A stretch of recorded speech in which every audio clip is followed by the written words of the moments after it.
ایران کے اوپر حملہ ہو چکا ہے، افغانستان کے اوپر ہم نے کر دیا ہے، ایران پہ حملہ شروع ہوا ہے نا، یہ تو سارے مشرق وسطیٰ کا جنازہ نکالیں گے، اوقات معلوم ہو جائے گی سب کو۔ تو اب فیوچر کیا دیکھ رہے ہیں آپ ایران کا؟ دو میں سے ایک رہے گا، یا اسرائیل یا ایران، بلکہ میرے ذہن میں تھوڑا 50 سے زیادہ اسرائیل کے خاتمے کا ہے۔ ایران والے میں ایران یا اسرائیل، پاکستان اور افغانستان میں کیا؟ اب آپ طالبان کو وہ طالبان نہ سمجھیں جو ملا عمر کے طالبان تھے۔ ایران اگر نہیں رہتا کل تو افغانستان کو کون بچائے گا؟ لیکن اگر ایران نہیں رہتا کل تو آپ کا بلوچستان بھی تو اصل ہدف پاکستان ہے۔ بالکل پاکستان ہونا بھی چاہیے۔ ایپسٹین فائل کو آپ کنیکٹ ہوتا ہوا دیکھ رہے ہیں ان ساری چیزوں سے؟ یہ ہنی ٹریپ نہیں ہے، یہ کوئی سیکسول ایکٹیویٹی نہیں ہے، یہ سیٹنک ورشپ ہے۔ ایک آپ کے بارے میں بھی پرسیپشن بنا، یہ بھی جو ہمارے پاور سینٹرز ہیں ان کے کوئی کرتا دھرتا ہے۔ جب یہ پوزیشن ہو نا، ایک کافر حکمران بھی ہو نا، تو اس کا بھی ساتھ دینا چاہیے۔ بورڈ آف پیس ہے، اس کے اندر ہماری شمولیت ہے۔ کیا اب آپ کے وہی خیالات ہیں تعریفی؟ اسٹیبلشمنٹ کا جو کردار رہا ہے اس ملک کے اندر۔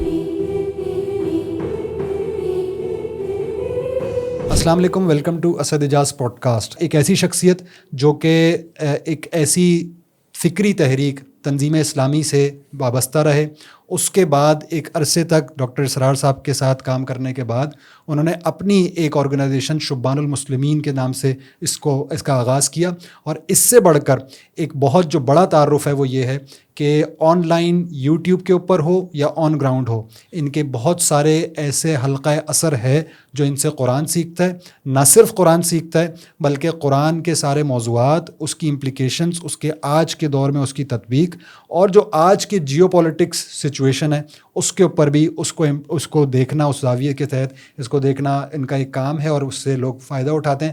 میرے ساتھ مہمان موجود ہیں خالد محمود عباسی صاحب۔ السلام علیکم۔ وعلیکم السلام۔ کیسے ہیں آپ؟ ٹھیک ہیں؟ الحمدللہ، خیریت سے؟ اچھا سر، کرنٹلی میں اگر آپ سے تھوڑا سا ادب سے ایک بات کروں کہ مئی 2025 کی آپ کی ایک تقریر ہے جس کے اندر آپ نے اس وقت جو حالات بنے تھے 9 مئی کے بعد سے، اس کے اندر بہت ساری کلین چٹس تھیں ہمارے جو جسے کہتے ہیں افواج پاکستان اور ان کے سربراہ کو، اور آپ نے یہ کہا کہ وہ بہت ہی انہوں نے ایک رجیم چینج کر دیا، اور بالکل نماز روزے والے اور شراب کباب سے دور رہنے والے، بلکہ اس دن بھی صبح فجر کی نماز پڑھائی تو سورہ صف پڑھائی، اور جو ہے وہ اس کے اوپر کیا، اور امریکہ انڈیا کے لیے بھی جو کھٹکنے والی چیز ہے یا 1 پوائنٹ جو چیز تھی وہ تھی۔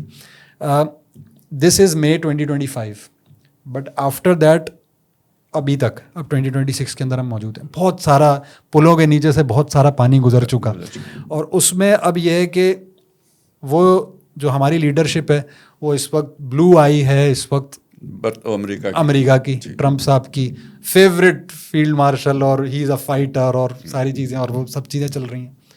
اور اس کے اندر ہم یہ دیکھ رہے ہیں کہ بہت ساری ایسی چیزیں جو کہ اس بنیاد جو آپ نے کھڑی کی تھی یا آپ نے جو اس کے اوپر اس کے خلاف جاتی ہیں، اور اسی سے ملتی جلتی بات، اسی سے ریلیٹڈ یا ویسے بھی ایک آپ کے بارے میں بھی پرسیپشن بنا کہ بھائی یہ بھی جسے کہتے ہیں نا جو ہمارے پاور سینٹرز ہیں ان کے کوئی کرتا دھرتا ہے، یا ان کے جیسے کہتے ہیں لنک میں، یا ان کی اس میں کراچی میں تو ایک اور اس سے بھی اعلیٰ بات اوکے بتائیں۔ مجھے ایک بہت بزرگ ساتھی ہمارے، انہوں نے بتایا، اور وہ غلط بیانی بالکل نہیں کرتے، مطلب وہ ان کے میں نے کبھی کوئی مبالغہ بھی نہیں دیکھا۔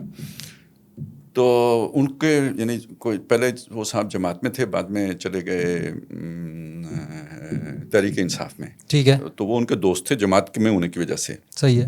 تو انہوں نے ان کو بتایا کہ یہ جو آپ یہ دوست بنے ہوئے ہیں خالد صاحب، تو یہ تو اصلاً راہ کے ایجنٹ ہیں، یہ پہلے دہلی کالج میں اردو کے پروفیسر تھے۔ میں نے کہا یار ایک اہل زبان نے مجھے اردو کا پروفیسر بنایا ہے، بڑی مہربانی اس کی۔ اچھا، جو آپ کو بھی نہیں پتا وہ کرتے، لیکن بہرحال یہ دیکھیے پرسیپشن کتنا حقیقت پہ، یہ چھوڑیں، ان باتوں کو چھوڑیں۔ دیکھیں بات کیا ہے، میں آپ کو سمجھاتا ہوں۔ جی پلیز۔ یہ جو بحثیں ہیں نا، یہ آج سے نہیں، یہ 1940 سے ہیں، کہ ٹھیک ہے۔ ایک ہے دو قومی نظریہ، اس کو مولانا مودودی نے بھی سپورٹ کیا ہے، ٹھیک ہے۔ ایک ہے مسلم لیگ، اس کو مولانا مودودی نے نہیں سپورٹ کیا ہے۔ صحیح ہے، سمجھ گیا میری بات؟ بالکل صحیح ہے۔ اب آگے چلیں، جب پاکستان بن گیا، مسلم لیگ نے بنایا، اس پاکستان کو مولانا مودودی نے سپورٹ کیا یا نہیں کیا؟ بالکل کیا نا، بالکل، ہر جگہ پہ کیا، 71 کی جنگ میں بھی کیا، بالکل 65 کی جنگ میں بھی کیا، ایسے ہی کیا، سارے جماعت اسلامی نے بھی کیا، بالکل۔ اس کو ابھی مئی کی جنگ میں بھی کھل کے کیا۔ 65 میں کون تھا حکمران؟ ایوب خان، جس کے فاطمہ جناح اور ایوب خان اور مولانا مودودی اور ایوب خان چل رہا تھا، یعنی جماعت اسلامی کے سالانہ اجتماع کے اوپر گولیاں چلی ہیں نا، ایوب خان کے دور میں چلی، جماعت اسلامی کے اوپر پابندی لگی ہے نا، جماعت کے اراکین کو سرکاری نوکریوں سے نکالا گیا نا، اس سب کے باوجود ری ایکشن میں جا کے انڈیا کے ساتھ کھڑے ہوئے یا پاکستان کے ساتھ کھڑے ہوئے. صحیح ہے. ٹھیک ہے. 71 میں جماعت نے پوری طرح عملی طور پر ساتھ دیا، وہ جو بھی بنگلہ دیش میں جو تھا. جی. ٹھیک. اور حکمران کون تھا؟ یحییٰ خان اور بھٹو اور مجیب. یہ چیزیں آج لوگوں کو نہیں پتہ ہیں. بالکل ٹھیک ہے. اصل میں لوگ نا لیبل لگاتے ہیں. لیبلوں کو چھوڑے، میں صرف آپ کو اوریجنل بات بتاتا ہوں. ٹھیک ہے. میں اپنی وضاحت نہیں دے رہا، مجھے کیا ضرورت ہے اس کی دینے کی، اس کا مجھے ثواب ہوتا ہے. میں گناہ گار بندہ ہوں، تو یہ اس طرح کی چیزوں کا مجھے فائدہ ہو جاتا ہے، کفارہ بن جاتا ہے بہت ساری چیزوں کا. بات یہ ہے کہ میں صرف آپ کو اصل بات سمجھا، میں جو چاہتا ہوں لوگوں کی سمجھ میں بات آئے.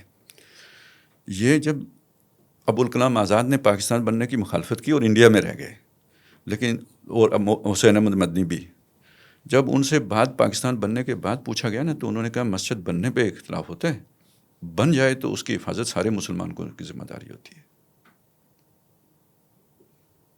یہ کٹر مخالفین کی بات ہے. اب جو لوگ آج یعنی پاکستانی کو نیوٹرلائز کر دیتے ہیں، اس کی پوزیشن کو ہی، نتیجہ کیا نکلنا ہے؟ پورے ہندوستان کا مسلمان غزہ کے مسلمان کی سطح پہ آ جائے گا اگر پاکستان نہیں ہوتا. جب یہ پوزیشن ہو نا، ایک کافر حکمران بھی ہو نا، تو اس کا بھی ساتھ دینا چاہیے کہ اس کی وجہ سے اتنے مسلمان محفوظ ہیں. صحیح، یہ بات ہو گئی. جیسے اب جو موتم بن عدی تھا، بالکل کافر تھا، لیکن حضور نے اس کو بھی ریسپیکٹ دی، اور اتنی ریسپیکٹ دی کہ اگر بدر والے دن وہ زندہ ہوتا اور اگر مجھے وہ سفارش کرتا، یہ 70 کے 70 قیدی بغیر فدیے لیے میں چھوڑ دیتا. اس نے کیا کیا نا؟ حفاظت ہی کی تھی نا. اب یہ وہ چیز ہے جسے آپ ذہن میں رکھیں. تو جو ہمارے حکمران ہیں ان کے ساتھ اپنے ربط اور تعلق کو اس کو سامنے رکھ کر استوار کرنا چاہیے. فائن. اوکے، آگے چلیں. میرا تصور، ہو سکتا ہے میں غلط ہوں، لیکن میری پرسیپشن یہ تھی کہ یہ پرویز مشرف سے لے کے باجوے تک یہ غداروں کا دور ہے، یہ نظریہ پاکستان کے مخالفین کا دور ہے، یہ دو قومی نظریے کے مخالفین کا دور ہے. اور خاص طور پہ پرویز مشرف کو تو شاید اس کے انجام نہ معلوم ہو، اس نے آل گڈ سینس کیا ہو، لیکن باجوے کے دور تک آتے ہوتے یہ ریئلائزیشن ہو گئی تھی کہ پاکستان نہیں رہ سکتا. تو اب بھاگتے چور کی جو لنگوٹی آپ کے ہاتھ آتی ہے وہ پکڑو اور اسے ٹھکانے لگاؤ. صحیح. ٹھیک ہے. صحیح ہے. اور یہ باجوے کے دور میں محسوس کر رہا تھا، اور اس پہ ہم چیخیں، ہم نے اس کی جو نتائج ہیں وہ بھگتے ہیں، اس چیخنے کے نتائج بھگتے ہیں. اور اس کے فرض کریں اللہ تعالیٰ نے پاکستان یا ہم پاکستانیوں پر یا مسلمانوں پر یہ احسان کیا ہو کہ فوج کی سوچ بدلی ہو اور انہوں نے پاکستان بچانے کا فیصلہ، کوئی اسلام کی بات نہیں کر رہا ہوں میں، پاکستان بچانے کا فیصلہ کیا ہو. Nationalist approach. وہ میں نے اصل میں دو قومی نظریے کی مثال آپ کے سامنے اس لیے رکھی تھی. سمجھ گیا. ٹھیک ہے نا. وہ مسلم لیگ والے جذبے کا احیا کیا ہو، ان کے اندر ہو گیا ہو. تو یعنی شیخ مجیب الرحمان بھی سیکولر ہے. ٹھیک ہے. محترمہ فاطمہ جناب بھی سیکولر ہے. آپ ان دونوں میں سے بہتر سیکولر کس کو سمجھیں گے؟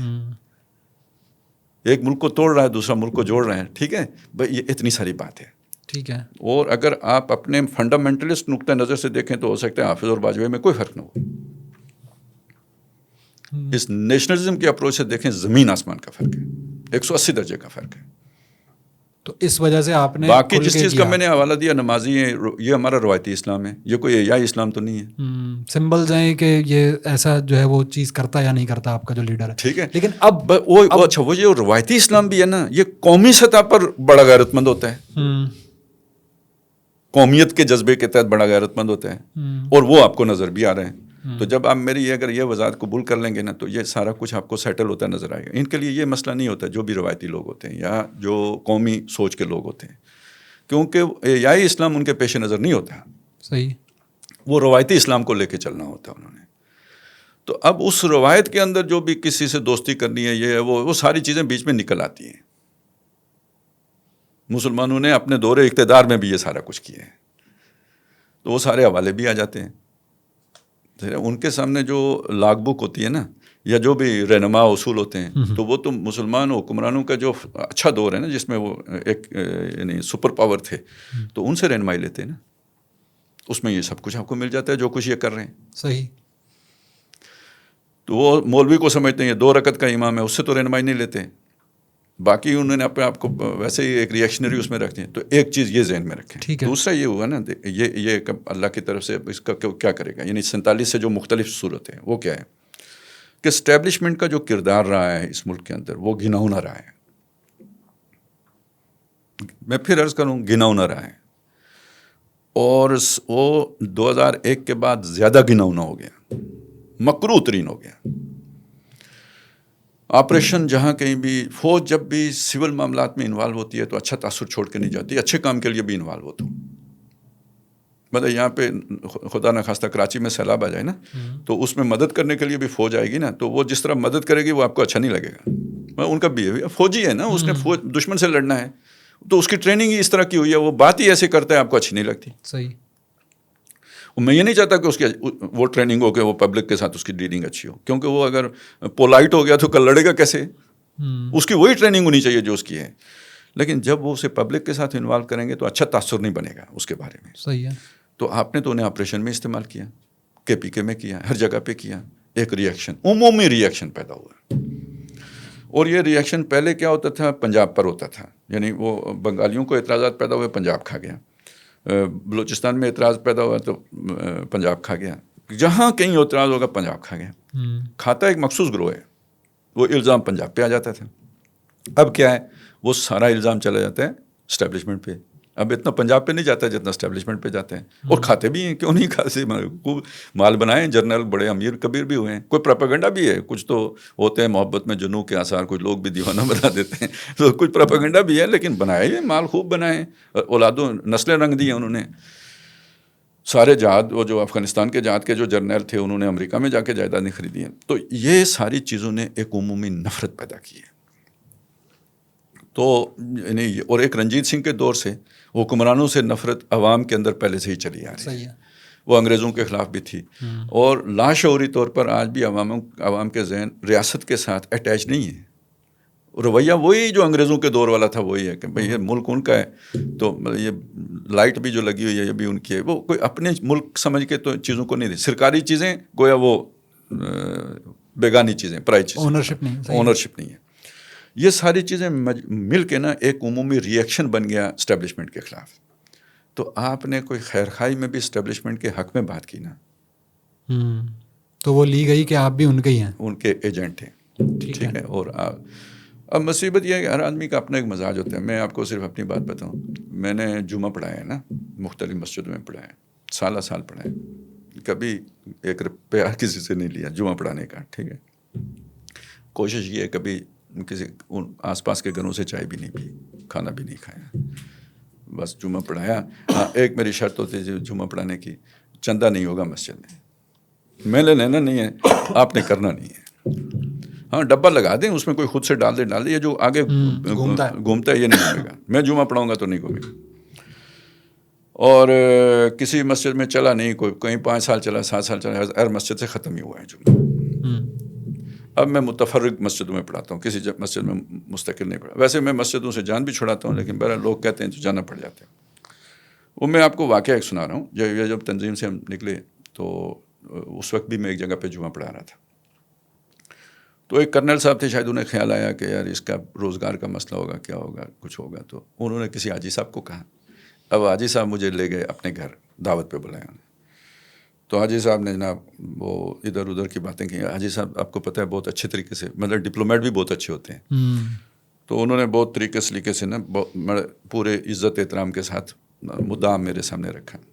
جب مجھے سمجھ آئی, تھوڑی دیر کے بعد سمجھ آئی, جب سمجھ آئی میں نے انہیں کہا جی مسئلہ میں آپ کو بتاؤں کہ میں آپ کی چیز کو مطلب اس کو ٹھکراتا نہیں, مطلب مجھے وہ برا لگتا ہے, لیکن میں جمعہ پڑھا نہیں سکوں گا, میں ممبر پہ بیٹھ کے بول نہیں سکوں گا.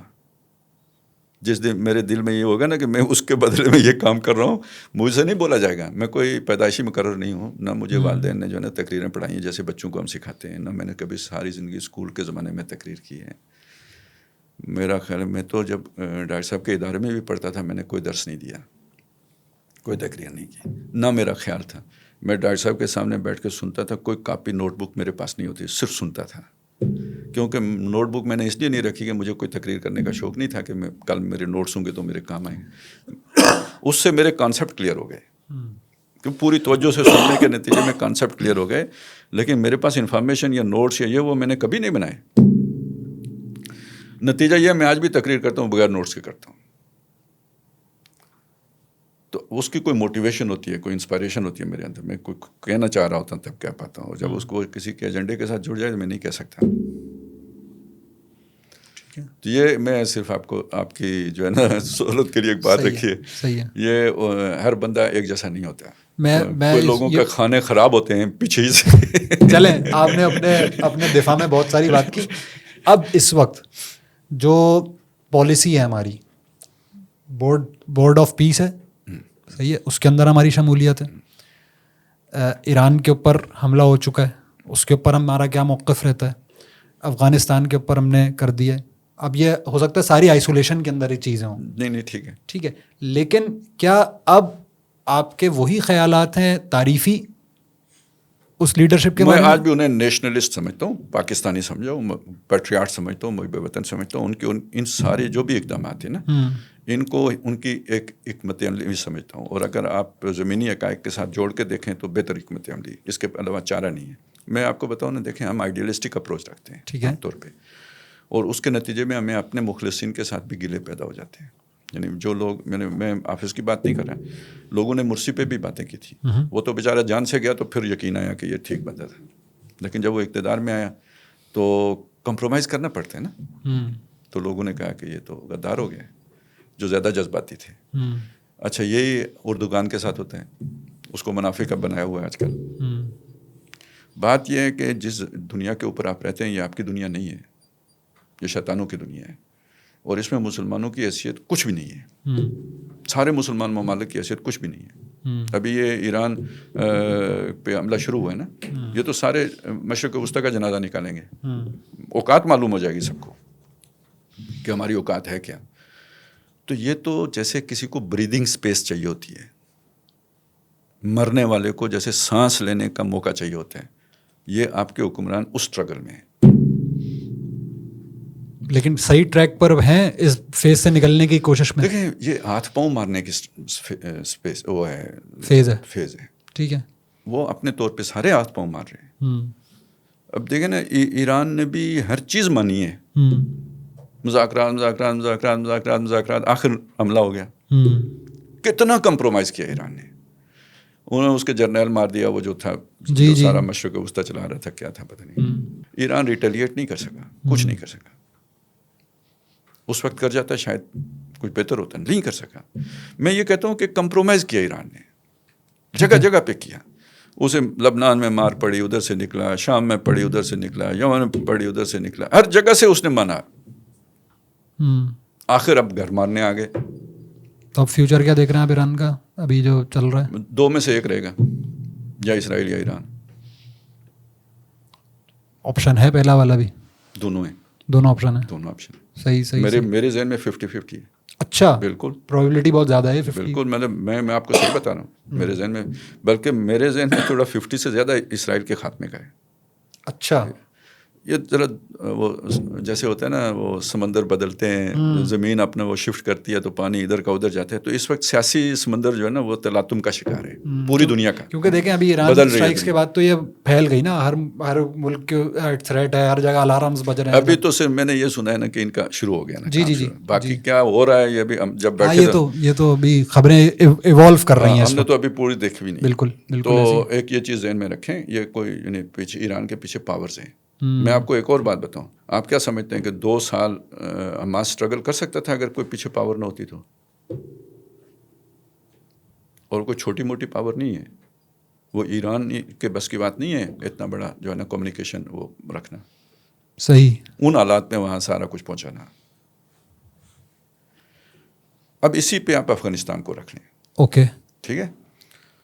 یہ دیکھیں جغرافیہ جو ہوتا ہے نا, اس میں بہت اہم پوزیشنیں ہوتی ہیں, اسٹریٹجیکل پوزیشنیں ہوتی ہیں. ٹھیک ہے. یہ دنیا کے لیے ہمیشہ جو خطرہ رہا ہے نا, وہ یہ ہے کہ جو سینٹرل ایشین اسٹیٹس ہیں یہ کہیں انڈین اور ان کا آپس میں ملاپ نہ ہو جائے. یہ ایشیا اصل میں پوری دنیا کا یوں سمجھیے مکھن ہے, جوہر ہے, سینٹر ہے, اور یہ جو سینٹرل ایشیا ہے یہ اگر اور انڈیا ایک ہو جاتے ہیں تو یہ تو دنیا کے حکمران ہیں، خام خواہ حکمران. تو یہ ایک بفر زون ہے جو افغانستان بنایا گیا تھا. صحیح. یہ 2 صدیوں کا چکر ہے. یہ سب سے پہلے جو ہے نا یہ برطانیہ اور روس کا چکر پڑا اس میں. ان کے آخر میں جا کے سیٹلمنٹ ہوئی. سینٹرل ایشیا رشیا نے رکھ لیا، انڈیا برطانیہ نے رکھ لیا، درمیان میں یہ بفر زون بنا دیا افغانستان. ٹھیک ہے. اور اس کو انسیٹلڈ رکھا، مطلب یہ اس میں یہ افراتفری رہتی ہے، ایک برزخ جیسے ہوتے ہیں نا، کبھی اس طرف کبھی اس طرف. میری اس بات کی تائید وہ واخان کی پٹی کرے گی. یار اس کی کیا ضرورت ہے ایک لکیر سی بنا کے افغانستان کو ادھر دم اس کی لے کے چلے گئے، وہ صرف جدا کرنے کے لیے. ٹھیک ہے. تو اب یہ جو بدلتی دنیا ہے نا، بدل رہی ہے دنیا، ٹرن لے رہی ہے. اس میں وہ جو دوسری پاور ہے وہ سینٹرل ایشیا تک پہنچنا چاہتی ہے اور وہ کنیکٹ کرنا چاہتی ہے اسے پاکستان کے ساتھ. وہ یہ اتنا بڑا جرم ہے دوسری طرف کہ نواز شریف نے 90 میں صرف سوچا تھا کہ موٹر وے کابل جانی چاہیے، حکومت ختم ہو گئی تھی. صحیح. ٹھیک ہے. اب ایک افغانستان ایک یعنی جغرافیائی اعتبار سے اسٹریٹجیکلی بہت اہم ملک ہے اس تناظر میں جو میں نے آپ کو بتایا، اور وہاں پہ ایک کمزور حکومت ہے. تو ابھی جو آپ نے کہا ایران والے میں، ایران یا اسرائیل، پاکستان اور افغانستان میں کیا اس میں وہ ادھر میں آتا ہوں جب میں آپ کو صرف یہ بتاتا ہوں، اگر آپ آگے بڑھ کر سچویشن کو کنٹرول نہیں کرتے تو کل اس جگہ پر آپ کا اس سے بہت بڑا دشمن بیٹھا ہوگا، طالبان نہیں ہوں گے. اچھا. ٹھیک ہے. اب پاکستان کر کیا رہے ہیں طالبان؟ میں نے فوزان بھائی ہے نا لاہور میں، ان کے ساتھ میں نے کہا یار ان کو مار کے کیا کریں گے، پتھروں کو مارنا ہے تم نے، ان کے پاس ہے کیا جسے تم گراؤ گے توڑو گے؟ کیا ان کا انفراسٹرکچر ہے؟ لیکن میں کل سے دیکھ رہا ہوں جو یہ کر رہے ہیں وہ ان کے ایئرپورٹ تباہ کر رہے ہیں. یہ ہدف کیوں آپ نے رکھا ہے ایئرپورٹ تباہ کرنے کا؟ ان کی ایئر فورس ہی نہیں ہے تو آپ کیوں ایئرپورٹ تباہ کر رہے ہیں؟ وہ آپ کنیکشن توڑ رہے ہیں بیسکلی. اور آپ کسی دوسرے کے لیے انہیں غیر کارآمد بنا رہے ہیں. بالکل بالکل.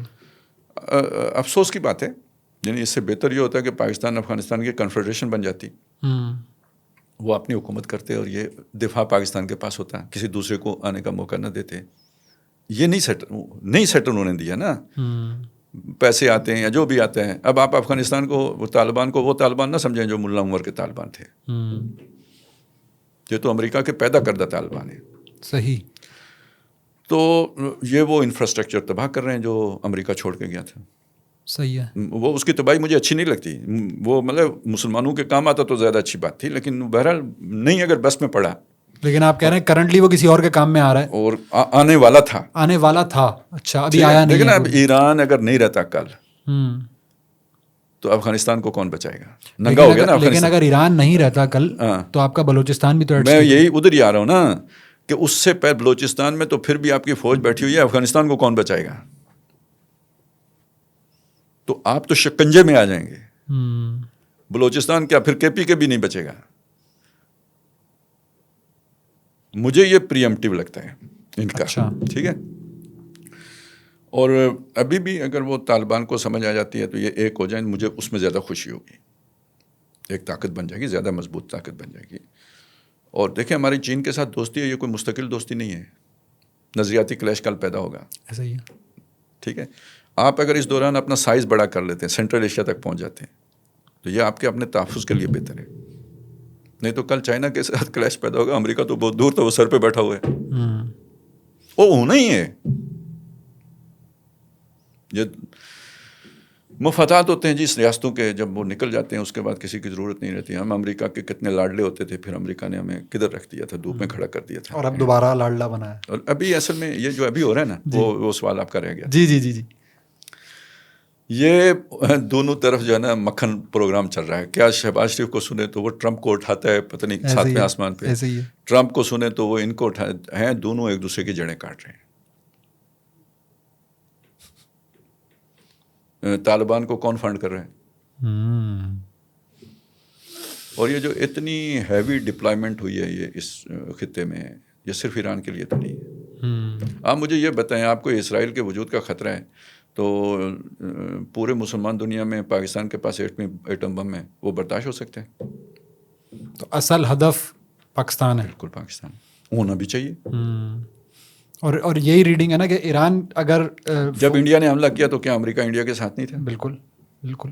ابھی اور اس وقت ٹرمپ نے کیا کہا تھا کہ یہ 5,000 سال ہو گئے. ایک تو پتہ نہیں 5,000 ان کے زبان پہ کدھر سے چڑھ گیا کہ یہ لڑ رہے ہیں آپس میں 5,000 سال سے. مطلب یہ کہ اب یہ لڑ کے فارغ ہو جائیں, ہم ان کے اس مسئلے میں دخل نہیں دیں گے. جب انڈیا کو مار پڑنی شروع ہوئی تو اس نے کہا نہیں وہ you are very beautiful general and my favourite general اور مائی فیوریٹ پرائم منسٹر. تو یہ کر کے تو خیر ہماری بھی اتنی ہی تھی کہ چلیں شکر ہے کوئی بیچ میں پڑا, ہماری جان چھوٹی, وغیرہ ہم بھی تو لڑنا تو نہیں چاہ رہے تھے نا. وہ تو مجبوراً انڈیا نے ہمیں گھسیٹ لیا تھا, گھسیٹ لیا تھا. مودی کے الفاظ کے متعلق پاکستان نے ہم پر ہی حملہ کر دیا, ہم پر ہی حملے کرنے شروع کر دیے. ٹھیک ہے جی. یعنی اصل میں وہ جو ڈیزائن تھا, پرانا اسکرپٹ تھا, اس میں پاکستان نے تو نیو نارمل کو قبول کرنا تھا نا. بالادستی ہم انڈیا کی یہاں پہ کرنی تھی. ٹھیک ہے. تو یہ وہ چیزیں ہیں سر جی, یہ مطلب ڈاکٹر صاحب نے سن 2000 میں بیان کی تھی. صحیح ہے کہ آپ کو انڈیا کی بالادستی قبول کرنی پڑے گی. وہ نیو نارمل کے نام سے اب آ رہی تھی. صحیح. تو انہوں نے ریٹیلیٹ کیا. تو اب میری خوشی کا اندازہ لگا. میں تو سمجھ رہا تھا نا مریں گے یہ یہاں پہ, لیٹیں گے اس کے آگے. وہ یہ چیز تھی. صحیح. باقی یہ ذہن میں رکھیں کہ بھائی اس وقت تمام مسلمان نیشنلسٹ ہیں. نیشن اسٹیٹس ہیں ساری. نہیں, نیشن اسٹیٹس اور نیشنلسٹ ہیں. نیشن اسٹیٹ کا مطلب بحیثیت مسلمان بھی. نیشن اسٹیٹ کا مطلب تو یہ ہوا نا کوئی بلوچی ہے, بلوچستان علیحدہ ہو گیا, یا ترکی علیحدہ ہو گیا, یا ایران, وہ نیشن اسٹیٹس ہے نا. نیشنلسٹ ہونے کا مطلب یہ کہ جو ایک مسلمان ہونے کا بھی اگر کوئی وہ ہے نا, تو ایک مسلمان قوم کا جذبہ ہے, اسلام کا جذبہ نہیں ہے. کیونکہ اس کے اوپر بھی مولانا مودودی نے جو 3 فاسد اصول بتائے مغربی اس کے نظام کے, مغربی جمہوریت, نیشنلزم اور تیسرا کوئی اور, تو اس میں بھی انہوں نے یہی بات کی. اور وہ آج وقت نے ثابت بھی کی کہ ساؤتھ افریقہ کھڑا ہوا تھا اس کے لیے, حق کے لیے, اور ہم اس طرح جو ہے وہ کچھ اور کر رہے تھے. برازیل کے ایکٹیوسٹ کام کر رہے تھے اور ہم کچھ اور کر رہے تھے. بہرحال لیکن مجھے اب اندازہ ایک اور چیز بھی ہوئی کہ آپ نے ابھی جو گفتگو کی اس کے اندر جو آپ کا رمضان کے دورہ ترجمہ قرآن چل رہا ہے, اس میں آپ نے ایپسٹین فائل کو متعدد بار ڈسکس کیا ہے. تو سر ایپسٹین فائل یہ جو پورا جیسے کہتے ہیں کانسپریسی تھیوری کا ایک پورا وہ تھا, جیسے کہتے ہیں کہ ایک کانسیپٹ تھا, کیا اس نے اس کو پروف کر دیا ہے؟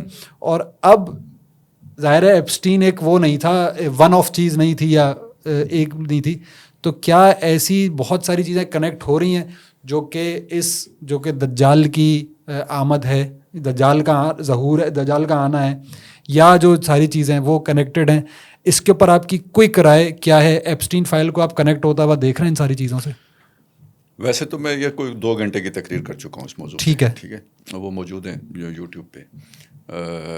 اصل مسئلہ یہ ہے کہ یہ جو تھا نا, یہ کانسپریسی تھیوری کا جو کانسیپٹ ہے, یہ ڈسیپشن تھا, پردہ ڈالنے کے لیے تھا. لوگوں کو کوئی کانسپریسی نہیں ہوتی, بڑی آسانی سے یہ بھولا بنا دینا, بولا بالا, وہ یہ اس کے لیے تھا. تو شیطان ہے نا, مانتے نا, تو شیطان کانسپریسی کرتا ہے یا نہیں کرتا؟ شیطان کے چیلے چانٹے ہوتے ہیں کہ نہیں ہوتے؟ اولیاء شیاطین ہوتے ہیں یا نہیں ہوتے؟ بالکل. وہ ان کے ساتھ کمیونیکیٹ کرتا ہے یا نہیں کرتا؟ تو یہ اب یہ ذہن میں رکھیں, اس کا مطلب کانسپریسی ہوتی ہے. ٹھیک, میں قرآن سے بات کر رہا ہوں, کانسپریسی ہوتی ہے. ایسے ہی دوسری بات, شیطان کس سے کمیونیکیٹ کرتا ہے؟ مجھے وسوسہ ڈالے گا, مجھ سے براہ راست بات نہیں کر سکتا. ٹھیک ہے, وہ میرا اور اس کی کمیونیکیشن نہیں ہو سکتی. اس سے انہی کی کمیونیکیشن ہو سکتی ہے جو اس کی عبادت کرتے ہوں. اور اس کی عبادت کے یہ سارے طور طریقے ہیں جو ایپسٹین جزیرے پہ ہو رہا تھا. یہ کوئی مطلب کوئی یہ ہنی ٹریپ نہیں ہے, یہ کوئی سیکسول ایکٹیویٹی نہیں ہے, یہ سیٹنک ورشپ ہے.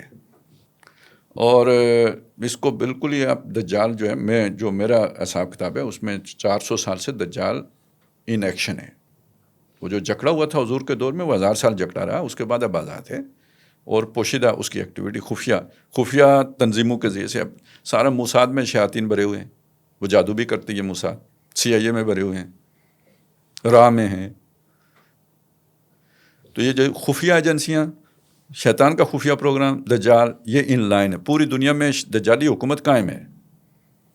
ٹرمپ بھی اس کے ہاتھوں میں کھلونا ہے, اس سے زیادہ اس کی کوئی حیثیت نہیں ہے. نیتن یاہو کی بھی اس سے زیادہ اس حکومت میں نیتن یاہو کی کوئی پوزیشن نہیں ہے. وہ اور ہی دنیا ہے, وہ انٹرنیشنل اسٹیبلشمنٹ بھی کہہ دیتے ہیں. ٹھیک ہے, اصل ڈیپ اسٹیٹ وہ ہے. دیکھیں اب ڈیپ اسٹیٹ پہ بھی انہوں نے پردہ ڈال دیا کہ یہ اسٹیبلشمنٹ ہوتی ہے. اسٹیبلشمنٹ نہیں ہوتی. ڈیپ اسٹیٹ انٹرنیشنل شیطانی حکومت کا نام ہے,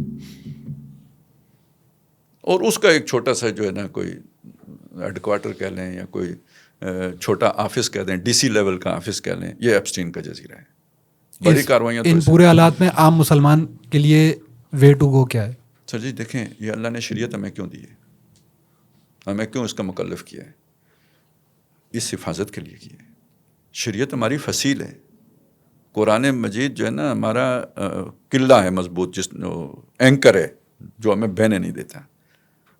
تو اللہ سے جڑنا یعنی اللہ کی کتاب سے جڑنا, اور اللہ کی شریعت پر عمل پیرا ہونا یعنی اللہ کے دیے ہوئے اثار کے اندر آ جانا. یہ پناہ ہے. ان عبادی لیس لک علیہم بسلطان, میرے بندوں پہ تیرے یہ چالیں نہیں چلیں گی, تو اللہ کے بندے بنے. اچھا خالد صاحب, میں نے بہت کوئکلی ایک جیسے کہتے ہیں کہ ریکیپ یا آپ کی جرنی دی ہے. ظاہر سی بات ہے ایک جو آپ کا تعارف جو کہ آپ کے ساتھ جڑا ہوا ہے وہ ہے تنظیم اسلامی, ڈاکٹر اسرار, قرآن اور دورہ ترجمہ قرآن. یہ ساری چیزیں پرائمریلی, باقی اس کے علاوہ. لیکن اب آپ کی ایک جسے کہتے ہیں آؤٹ لک ہے خالد محمود عباسی صاحب, شبان المسلمین والے. تو سر یہ ٹرانزیشن, اس کی وجہ کیا بنی, اور ایک عرصہ آپ نے اس تحریک کے ساتھ یا اس تنظیم کے ساتھ گزارا, اور اب آپ اس پلیٹ فارم کے اوپر ہیں. بہرحال ایک تو خیر اچھا, مجھے تعارف اچھا لگا. وہ گاؤں میں نا شروع میں وہ یہی ہوتے تھے, نام آیا تو ویسے میرے والد صاحب بھی معروف تھے, ہیڈ ماسٹر رہے, پرنسپل بھی رہے, تو وہ ایک تو ان کے والے سے تعارف ہو جاتا تھا.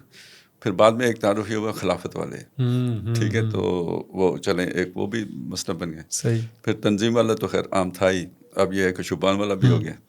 اچھا کراچی میں تو یہ اس طرح کا زیادہ ہوتا ہے نا, بوری والا, جی جی جی جی جی جی جی, فلاں والا فلاں والا فلاں والا, تو چلے ہمارا یہ والا جو ہے نا جو چلتا رہتا ہے, یہ بھی اعزاز ہے, یہ ایک احساس ہے. تو خیر یہ کہ مسئلہ یہ ہے, دیکھیں جب ہم قرآن مجید پڑھتے ہیں, دینی تعلیمات کو دیکھتے ہیں, تو اس میں ایک چیز بہت واضح ہے کہ یہ کوئی قومیت کا تصور اس طرح کا نہیں ہے, کسی ایک پلیٹ فارم کا یا کسی قوم کا اس طرح کا وطنیت کا تصور بھی نہیں ہمیں قرآن دیتا, بلکہ خاندان سے بھی اوپر اٹھاتا ہے. وہ کہتے ہیں اللہ والے بنو, ربانیین, کونو ربانیین, رب والے بنو. تو وہ گویا اپنی ذات سے بھی اوپر اٹھا دیتے ہیں. یعنی یہ جو بھی دنیا میں یہ اسٹرکچر اللہ ہی نے بنائے نا سارے, مطلب ایک میرا جسم کا اسٹرکچر ہے, پھر میرا ایک کنبا قبیلہ ہے, پھر میری ایک برادری ہے, پھر میری ایک قوم ہے, وطن ہے. تو اسی میں پھر کچھ اختیاری جماعتیں ہوتی ہیں جن میں ہم شامل ہو جاتے ہیں. یہ جماعتیں تو وہ ہیں نا جن سے آپ نکل ہی نہیں سکتے, پیدائشی آپ ان کے ساتھ جڑے ہوئے ہیں. تو ایک آپ اختیاری جماعت بھی اختیار کرتے ہیں, تو وہ کیوں اختیار, اس کی کیا ضرورت ہے؟ وہ آپ کے ذہن, آپ کے جو خیالات, آپ کے جو نظریات قرآن سے بنے ہوتے ہیں, اس سے جو مطابقت رکھتی ہے, تو وہ کونو ماس صادقین, سچوں کے ساتھ رہو. تو اب یہ سارا جو نیچرل آپ کے اسٹرکچر ہیں ان کے ساتھ آپ کا تعلق ضمنی ہونا چاہیے, اور آپ کا ایک مضبوط تعلق اپنے وہ جو سچوں والی پارٹی ہے نا اس کے ساتھ ہونا چاہیے. صحیح. اور ظاہر اللہ کی تائید, مدد, نصرت ساری اسی کے ساتھ ہے. اور یہی اصل میں ہمارا تزکیہ بھی ہے کہ آپ وہ جو فطری محبتیں ان سے اوپر اٹھ سکیں. تو میرا یہ ایک یعنی بہت ابتدا میں ایک خیال بن گیا تھا کہ یہ جو جب دیکھیں نا ایک اسٹرکچر ہے, اس کو نے آپ نے اس سے باہر نکلنا. ابراہیم علیہ السلام کو باہر نکالا, قوم کو چھوڑو, وطن کو چھوڑو, ہجرت کرو, سارا یہی نبی صلی اللہ علیہ وسلم کے ساتھ بھی ہوا. تو یہ جب ہم ایک جماعت اختیار کر لیتے ہیں, وہ کوئی پیغمبروں کی جماعت تو نہیں ہوتی نا. بالکل ٹھیک ہے. تو ایک وقت میں آ کے اللہ تعالیٰ اس کو بھی امتحان بنا دیتا ہے کہ دیکھیں نا اب آپ کا سارا اسٹرکچر وہ بن گیا, آپ کے تعلق, دوستیاں, اٹھنا بیٹھنا, بلکہ بعض اوقات رشتہ داریاں, کاروبار, سارے سانجے ہو جاتے ہیں انہی لوگوں کے ساتھ جن کے ساتھ آپ اٹھتے بیٹھتے ہیں. وہی اصل فیملی بن جاتی ہے, وہی فیملی بن جاتی ہے. تو اللہ تعالیٰ ایک آزمائش وہ بھی آپ پر لے آتا ہے کہ اب دیکھتے ہیں کہ یہاں سے بھی جو ہے نا وہ نکلتے ہو یا نہیں نکلتے, پھنس جاتے ہو, دھنس جاتے ہو, یا گلو خلاصی. اس میں تنظیمی عصبیت تو نہیں ہے کہ وہ اسی کو سب سے اوپر رکھے. ایگزیکٹلی, آپ نے بالکل صحیح بات کہی. تو یعنی اگر ہم اس تقدیر کے اعتبار سے دیکھیں تو یہ امتحان ہوتا ہے انسان کا, اور ہوتا رہتا ہے. اور یعنی یہ اس میں آپ کو شبان کو بھی آخری منزل نہیں کہنا چاہیے.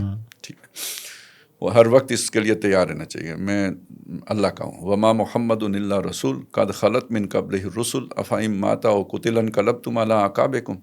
صحابہ سے کہہ دیا اللہ نے کہ محمد صلی اللہ علیہ وسلم اللہ کے رسول ہیں, اور اگر یہ فوت ہو جائیں یا یہ کہ ان کو شہید کر دیا جائے تو کیا تم دین سے پھر جاؤ گے؟ تو ہمارا یہ جو بھی تعلق بنتا ہے جماعت سے بنے, تنظیم سے بنے, یا کسی بھی اجتماعیت سے, کسی بھی پلیٹ فارم سے بنے, وہ دین کی بنیاد پہ بنتا ہے. جب آپ کا دل گواہی دے دے, صحیح دے یا غلط دے, کہ بھئی یہ وہ پلیٹ فارم اب نہیں ہے, تو اب آپ اس امتحان میں چلیں گے. اللہ کے سامنے آپ اپنے اس جو بھی آپ کا فہم ہے اس کی بنیاد پر جو ہے نا جواب دیں کہ بھئی آپ نے کیوں نہیں چھوڑا تھا, جب آپ پر یہ کلیئر ہو گیا تھا کہ یہ وہ چیز نہیں رہی ہے جس کے لیے کہ آپ اس میں آئے تھے. تو میرے لیے تو اس میں یہ بھی تھا نا کہ اگر آپ یہ فیصلہ نہیں کر سکتے تو جو پیچھے محنت کی ہوئی ہے وہ بھی حقارت چلی جائے گی, کیونکہ وہ بھی پھر ساری اس عصبیت کے کھاتے میں چلی جائے گی, دینی عصبیت کے کھاتے میں نہیں آئے گی. اس کا بھی تقاضا ہے کہ جب آپ کو اب صاف ہو گیا آپ پر یہ بات کہ یہ اب وہ کام نہیں رہا, وہ مشن نہیں رہا جس مشن کی خاطر میں نے یہ پلیٹ فارم جوائن کیا تھا, صحیح, تو پھر اب آپ پر لازم, کیونکہ بیسکلی کوئی بھی تنظیم یا کوئی بھی جماعت تو ایک ٹول ہے ذریعہ ہے, بالکل اس تک پہنچنے کے لیے جو آپ چاہتے ہیں, منزل جو ہے. لیکن کوئی بھی جو بڑی آرگنائزیشن یا کوئی بھی جماعت, چھوٹی آرگنائزیشن بھی, اس میں اختلافات تو ہوتے ہیں, نارمل سی ایک بات ہوتی ہے, اور چھوٹی موٹی چیزوں کو انسان صرف نظر بھی کرتا ہے, اندرونی طور پہ بہتر کرنے کی کوشش بھی کرتا ہے. لیکن کون سا وہ ایسا پوائنٹ آیا کہ آپ نے کہا کہ نہیں, now I have to decide کہ نہیں میں اسٹے کر رہا ہوں یا نہیں کر رہا, اور پھر آپ نے ڈیسیجن لیا, کیونکہ یہ تو ایک بہت بڑا ڈیسیجن ہے کہ اتنے سالوں کی رفاقت, جیسے آپ نے کہا مشکل ڈیسیجن ہے, تو کیا ایک پوائنٹ کیا چیز تھی؟ بہت مشکل ہے, اور یہ بھی کسی آدمی کے لیے آسان, یعنی مشکل بھی نہیں بلکہ میرا خیال ہے ممکن بھی بعض اوقات نہیں ہوتا. یہ اس میں تقدیر کا بھی بہت کھیل ہوتا ہے, تب جا کے یہ ممکن ہوتا ہے, ورنہ آپ اپنے بل پہ شاید کر بھی نہ سکیں, اتنا مشکل ہوتا ہے.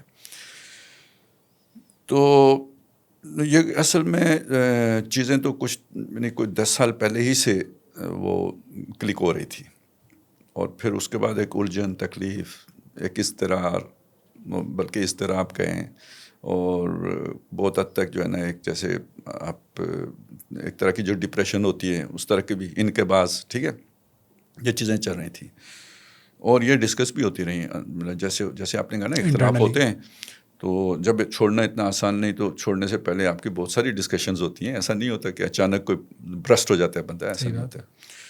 تو مختلف لیولز پہ جو ہے نا وہ چیزیں چلتی رہتی ہیں. اچھا, وہ بعض اوقات اس طرح کی گفتگویں جو ہے نا وہ چیزوں کو سیٹل بھی کر دیتی ہیں, بعض اوقات پرووک بھی کر دیتی ہیں, بڑھا دیتی ہیں, ایمپلیفائی کر دیتی ہیں, مطلب دوسری طرف غصہ پیدا کر دیتی ہیں, یا خطرہ کھڑا کر دیتی ہیں کہ بھئی یہ آدمی تو اب ہمارا یعنی یہ صبح گیا کہ شام گیا, دل کا جانا ٹھہر گیا, صبح گیا یا شام گیا. تو یہ جب تک ڈاکٹر صاحب رہے تو ایک اطمینان رہا چیزوں میں, جو تھوڑا بہت ہوتا تھا چلیں بات کر لیتے تھے ڈاکٹر صاحب کے ساتھ, اور وہ کھلے دل کے ساتھ سن بھی لیتے تھے. انہیں خطرہ بھی کوئی نہیں تھا ہم سے, ذرا عمر کا ہر اعتبار سے اتنا فرق تھا کہ انہیں مجھ سے تو کوئی اندیشہ نہیں ہو سکتا تھا. اچھا, بعض اوقات وہ جو ہوتا ہے نا جی, آپ کی جو خوبی ہوتی ہے وہی آپ کی خامی بن جاتی ہے, یہ بھی ایک مسئلہ ہوتا ہے, وہ آپ کو پتہ بھی نہیں ہوتا ہے. اسی کی وجہ سے بعض لوگوں کے اندر وہ جو ہے نا ایک حسد کا مادہ پیدا ہو جاتا ہے, یا کوئی اس طرح کی چیز ہو جاتی ہے, وہ بہت بعد میں آپ کو جا کے پتہ لگتا ہے, آپ تو بالکل اسے نارمل دیکھ رہے ہوتے ہیں. تو وہ یعنی جب ڈاکٹر صاحب سے عمارت آگے شفٹ ہو گئی نا, تو ذرا ایک تھوڑا سا انسٹیبلٹی خود لیڈرشپ میں آئی نا. اوکے, کہ ایک انہیں وہ بعض چیزیں بھی ایسی ہوئیں, صرف مجھ سے نہیں اور لوگوں سے بھی ہوئی نا, ٹھیک ہے, کہ جس میں وہ لگا کہ یار پتہ نہیں کوئی جو ہے نا قیادت ہاتھ سے نکل نہ جائے, یا کوئی وہ انقلاب نہ آ جائے ودن جماعت. تو جہاں تک میرا معاملہ تھا, میں بالکل مخلص رہا, میں کسی پھڈے میں نہیں پڑا, صحیح ہے, اور اپنے آپ کو فاصلے پہ رکھا جو بھی اس طرح کی چیزیں ہوئی ہیں. ایون ڈاکٹر صاحب نے 2002 میں تنظیم چھوڑ دی تھی, عمارت چھوڑ دی تھی, اور 2010 میں فوت ہوئے ہیں, بیچ میں 8 سال گزرے ہیں. تو جس بندے نے پریکٹس کی ہو عمارت, اور یعنی وہ بیت والی عمارت پریکٹس کی ہو, تو اس کے لیے 8 سال جو ہے نا چپ ہو کے بیٹھنا, آپ سمجھ سکتے ہیں. جی جی ٹھیک ہے, تو بیچ میں بہت ساری باتیں ایسی ہیں, میں نے ایون ڈاکٹر صاحب کا ساتھ نہیں دیا, ٹھیک ہے, اور اس بنیاد پہ نہیں دیا کہ بھائی ٹھیک ہے میرے فکری رہنما ہے, اب ایک انتظامی بیت میں نے جسے کر رکھی ہے تو میں نے تو اس کے ساتھ عہد نبھانا ہے نا, وہ ادھر تو نہیں جانا. اٹیمپٹس بھی ہوئی ہیں, میں نے نہیں کیا, میں شعوری طور پہ نہیں کیا. باقی یہ ایک لمبی کہانی ہے کہ ہوا کیا ہے. وہ آپ کو یہ بتاؤں کہ اب طالبان کے ساتھ ابھی پھڈا پاکستان کا وہ ہو گیا نا, تو یعنی جب طالبان وجود میں آئے نا پہلے دن سے, ٹھیک ہے, تو ایک ہوتا ہے آئیڈیالوجیکل بیک گراؤنڈ ہوتی ہے نا کسی کی, تو وہ نہیں تھا نا, ٹھیک ہے, اقتدار میں آ گئے, لیکن وہ آئیڈیالوجیکل بیک گراؤنڈ وہ نہیں تھا. مجھے جس اسلام کی چیز نے اپیل کیا تھا, جس کی وجہ سے مجھے اسلام میں کشش محسوس ہوئی زیادہ, ویسے تو روایتی طور پہ ہم جو بھی ہیں مذہبی ہوتے ہیں, لیکن ایک پوری زندگی کسی کام کے لیے وقف کرنا وہ کوئی اور مطلب کوئی اضافی چیز ہوتی ہے. تو وہ تو اسلام کا سوشو پولیٹیکو اکنامک سسٹم ہے نا، جو میں نے مودودی صاحب سے سمجھا، صحیح، یا کوئی علامہ اقبال سے جو چیزیں سامنے آئی تھیں، پھر ڈاکٹر صاحب سے وضاحت و صراحت کے ساتھ بہت اچھی طرح گہرائی میں اور گہرائی میں جیسے ہوتا ہے نا، وہ تو ڈاکٹر صاحب سے سمجھ میں آیا. تو جو میرے لیے اٹریکٹیو چیز تھی وہ تھی. اب اس کا کوئی شعور دور تک بھی طالبان کے یہاں نہیں ملتا، تو میرا کوئی ذہنی مناسبت کبھی بھی نہیں ہو سکی. ٹھیک ہے، جب وہ پہلی دفعہ آئے تب بھی، بلکہ ہمارے ایک وفد کا جانا ہوا تھا، میں بھی اس کے ساتھ گیا تھا، تو وہ اس وقت بھی مجھے محسوس ہوا کہ یار یہ وہ چیز ہی نہیں ہے جو اسلام کی ہم بات کرتے ہیں. صحیح. تو پورے وفد میں شاید جو وہ کہہ بھی رہے تھے کہ ایک تمہاری سوچ ہی نگیٹو ہے، باقی سب پازیٹیو تھے. تو تنظیم پہ وہ دور بھی آئے. اچھا، ڈاکٹر صاحب نے طالبان کو بہت سپورٹ بھی کیا. اچھا، ایک درجے میں میری ہمدردی بھی تھی، مظلوم ہونے کی حیثیت سے، خاص طور پہ 9/11 کے بعد ہمدردی زیادہ ہو گئی تھی وہ امریکہ کے مقابلے میں. مخلص تو تھے، چلیں سادہ لوگ بھی تھے، مخلص بھی تھے، وہ اس چیز کی بنیاد پہ. تو وہ پھر ایک جو امپیکٹ آیا نا تنظیم کے اوپر، اور تنظیم کی سوچ میں وہ والی چیزیں داخل ہونا شروع ہوئیں جو طالبان کے یہاں پائی جاتی تھی. مطلب شدت کی بات کر رہے ہیں؟ شدت بھی، وہی روایت پرستی بھی. ٹھیک ہے.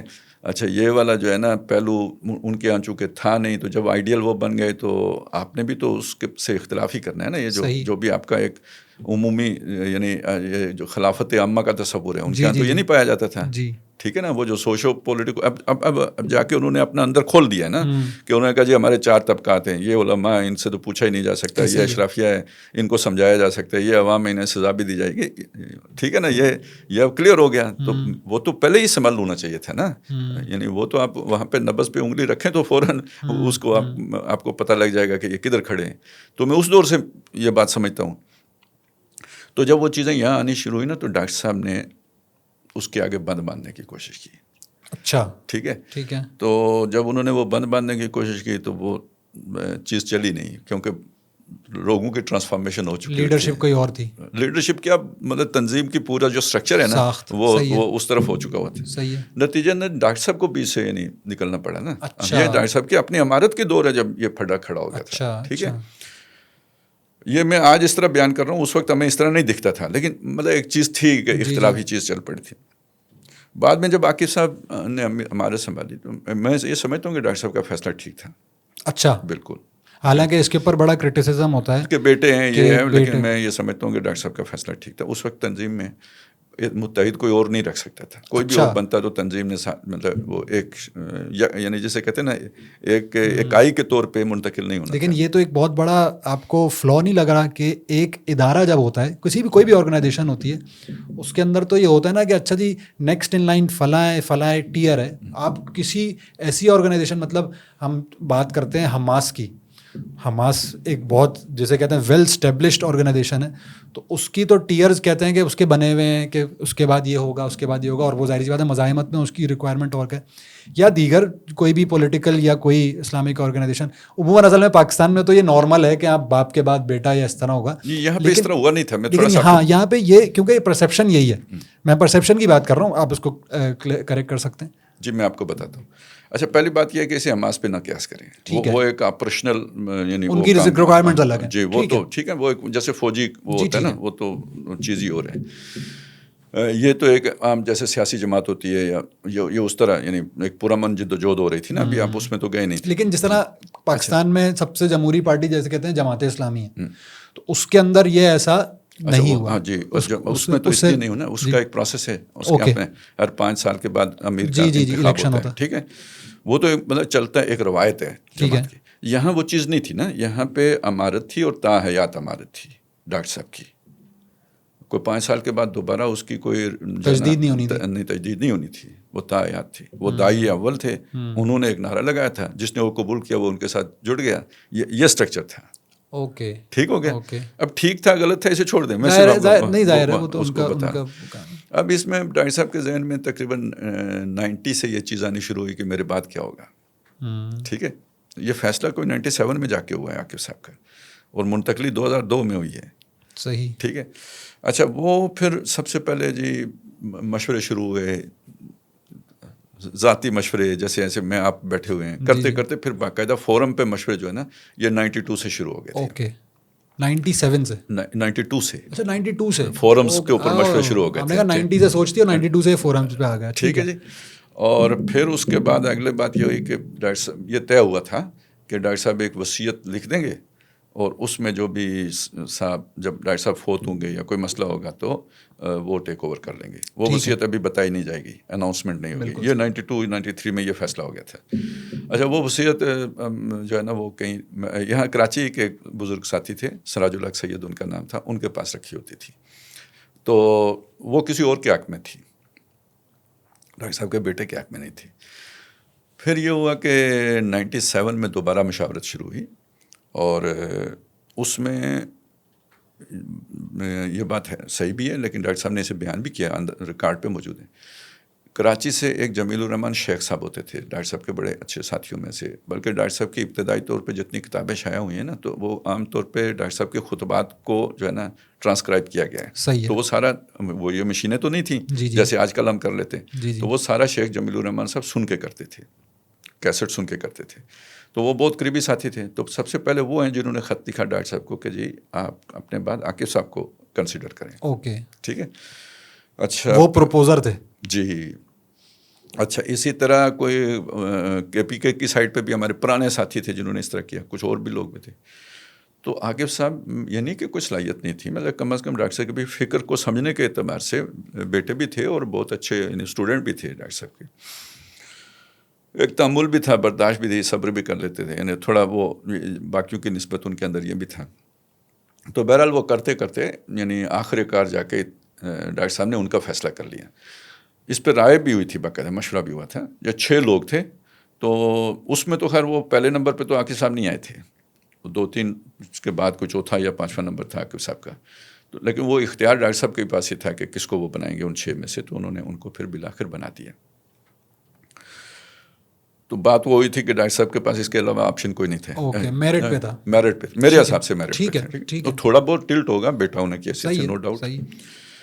اچھا لیکن وہ یہ والا جو آیا ہے نا دباؤ کہیں یا لہر کہیں یا ایک جو ہے نا نیا جو ہے نا وہ چیز آئی ہے جو ایک جیسے ہوتا ہے نا کہ ایک آدمی مروب ہو جاتا ہے کسی سے. ٹھیک ہے. وہ ان کی کامیابیاں دیکھ کے آئیڈیلائز کر لیتا ہے. تو یہ ایک کیفیت پیدا ہوئی پوری لیڈرشپ کے اندر. تو بہرحال اس کا ایک مطلب لازمی ہے کہ انہیں اپنی فکر کے ساتھ وہ جماؤ ٹھہراؤ یا گرپ نہیں تھی, تب یہ ہوا نا. تو یہ ہو گیا, اور یہ کسی ایک کے ساتھ نہیں ہوا, پوری لیڈرشپ کے ساتھ ہوا ہے. اچھا ٹھیک ہے.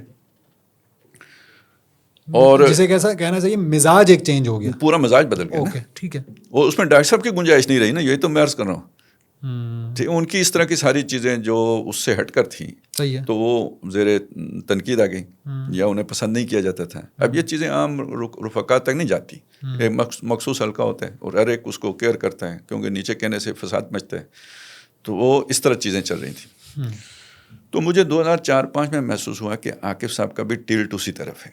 ایک لہر ہے, وہ تو پہلے سے بھی ہم دیکھ رہے تھے, اسے کاؤنٹر بھی کر رہے تھے, لیکن جب میں نے ان کے اندر وہ ٹلٹ دیکھا نا تو مطلب وہ میرا راڈار کھڑا ہوا ہے جو, تو پھر ہماری انفرادی ملاقاتیں شروع ہوئیں. اور اس میں عاقب صاحب کے ساتھ جو ان کے رائٹ ہینڈ تھے اظہر بختیار خلجی صاحب, وہ بھی ہوتے تھے. تو زیادہ ملاقاتوں کو وہ مینیج کرتے تھے خلجی صاحب, وہ بیچ کے راز کے آدمی تھے, یعنی وہ کیا وچولا جسے ہم کہتے ہیں, جو مڈل مین تھے. تو وہ اچھے سینس میں ہوتی رہی یہاں تک کہ 2008 میں نا. اچھا وہ اسی کے نتیجے میں پھر علماء کا بھی حوالہ آتا تھا زیادہ, اور پھر وہ اچھا جب آپ علماء کی طرف جاتے ہیں تو لازماً آپ کسی نہ کسی مسلک کی طرف بھی جاتے ہیں. یہ تو پیکج میں آتا ہے. ٹھیک ہے. تو وہ چیز بھی آ گئی. اب آپ سمجھ رہے ہیں میری بات کو کہ جو آپ تحریک کو لے کے چل رہے ہوتے ہیں اس میں تو یہ چیز ان کی کوئی گنجائش نہیں ہوتی. تو پھر وہ چیزیں مطلب ٹلٹ ہونے شروع ہوئیں.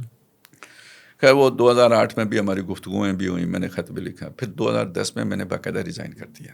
ٹھیک ہے. جو میری پوزیشن تھی تو میں نے کہا جی آگے جا کے ہمارا بنے گا پھڈا.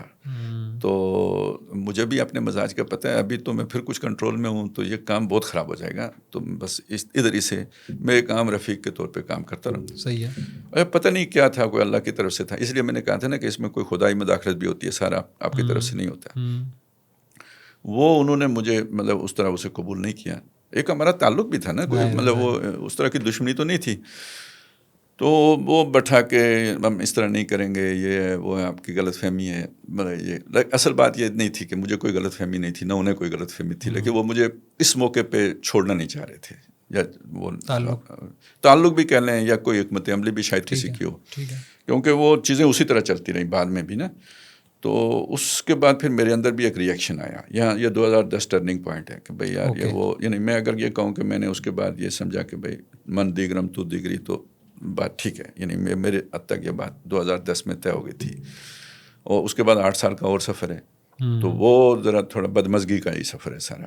اوکے چلیں خیر. یہ اس کے بعد پھر یہ ہوا کہ 2000 اصل میں ایک ایجنڈا تھا جو چل رہا ہوتا تھا. اسے ایک ہوتا ہے نا، آپ دیکھیں کوئی پیغمبروں کی جماعت تو نہیں ہے کہ آپ اس میں تبدیلی نہیں کر سکتے، لیکن اسے شورا میں لائیں، ڈسکس کریں، لوگ گفتگویں ہوں، اس کے بعد اگر وہ فیصلہ ہوتا ہے، پالیسی چینج ہوتی ہے تو وہ اجتماعی فیصلہ ہوگا. آپ اگر اپنے چند دوستوں کے ساتھ بیٹھ کے طے کر کے تو اسے امپلیمنٹ کرنا شروع کر دیں بغیر شورا کی منظوری کے یا شورا کے سامنے رکھے بغیر، اپنا ایجنڈا ڈسکلوز کیے بغیر آپ وہ شروع کر دیں، تو یہ زیادتی کی بات ہے. صحیح.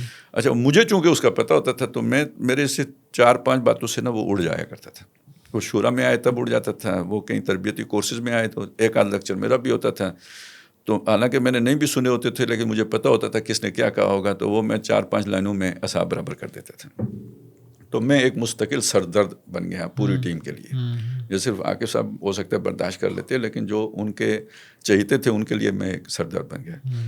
تو وہ پھر چیزیں چلتی رہیں، جسے میں نے کہا نا ایک بدمزگی کے ساتھ چلتے رہے.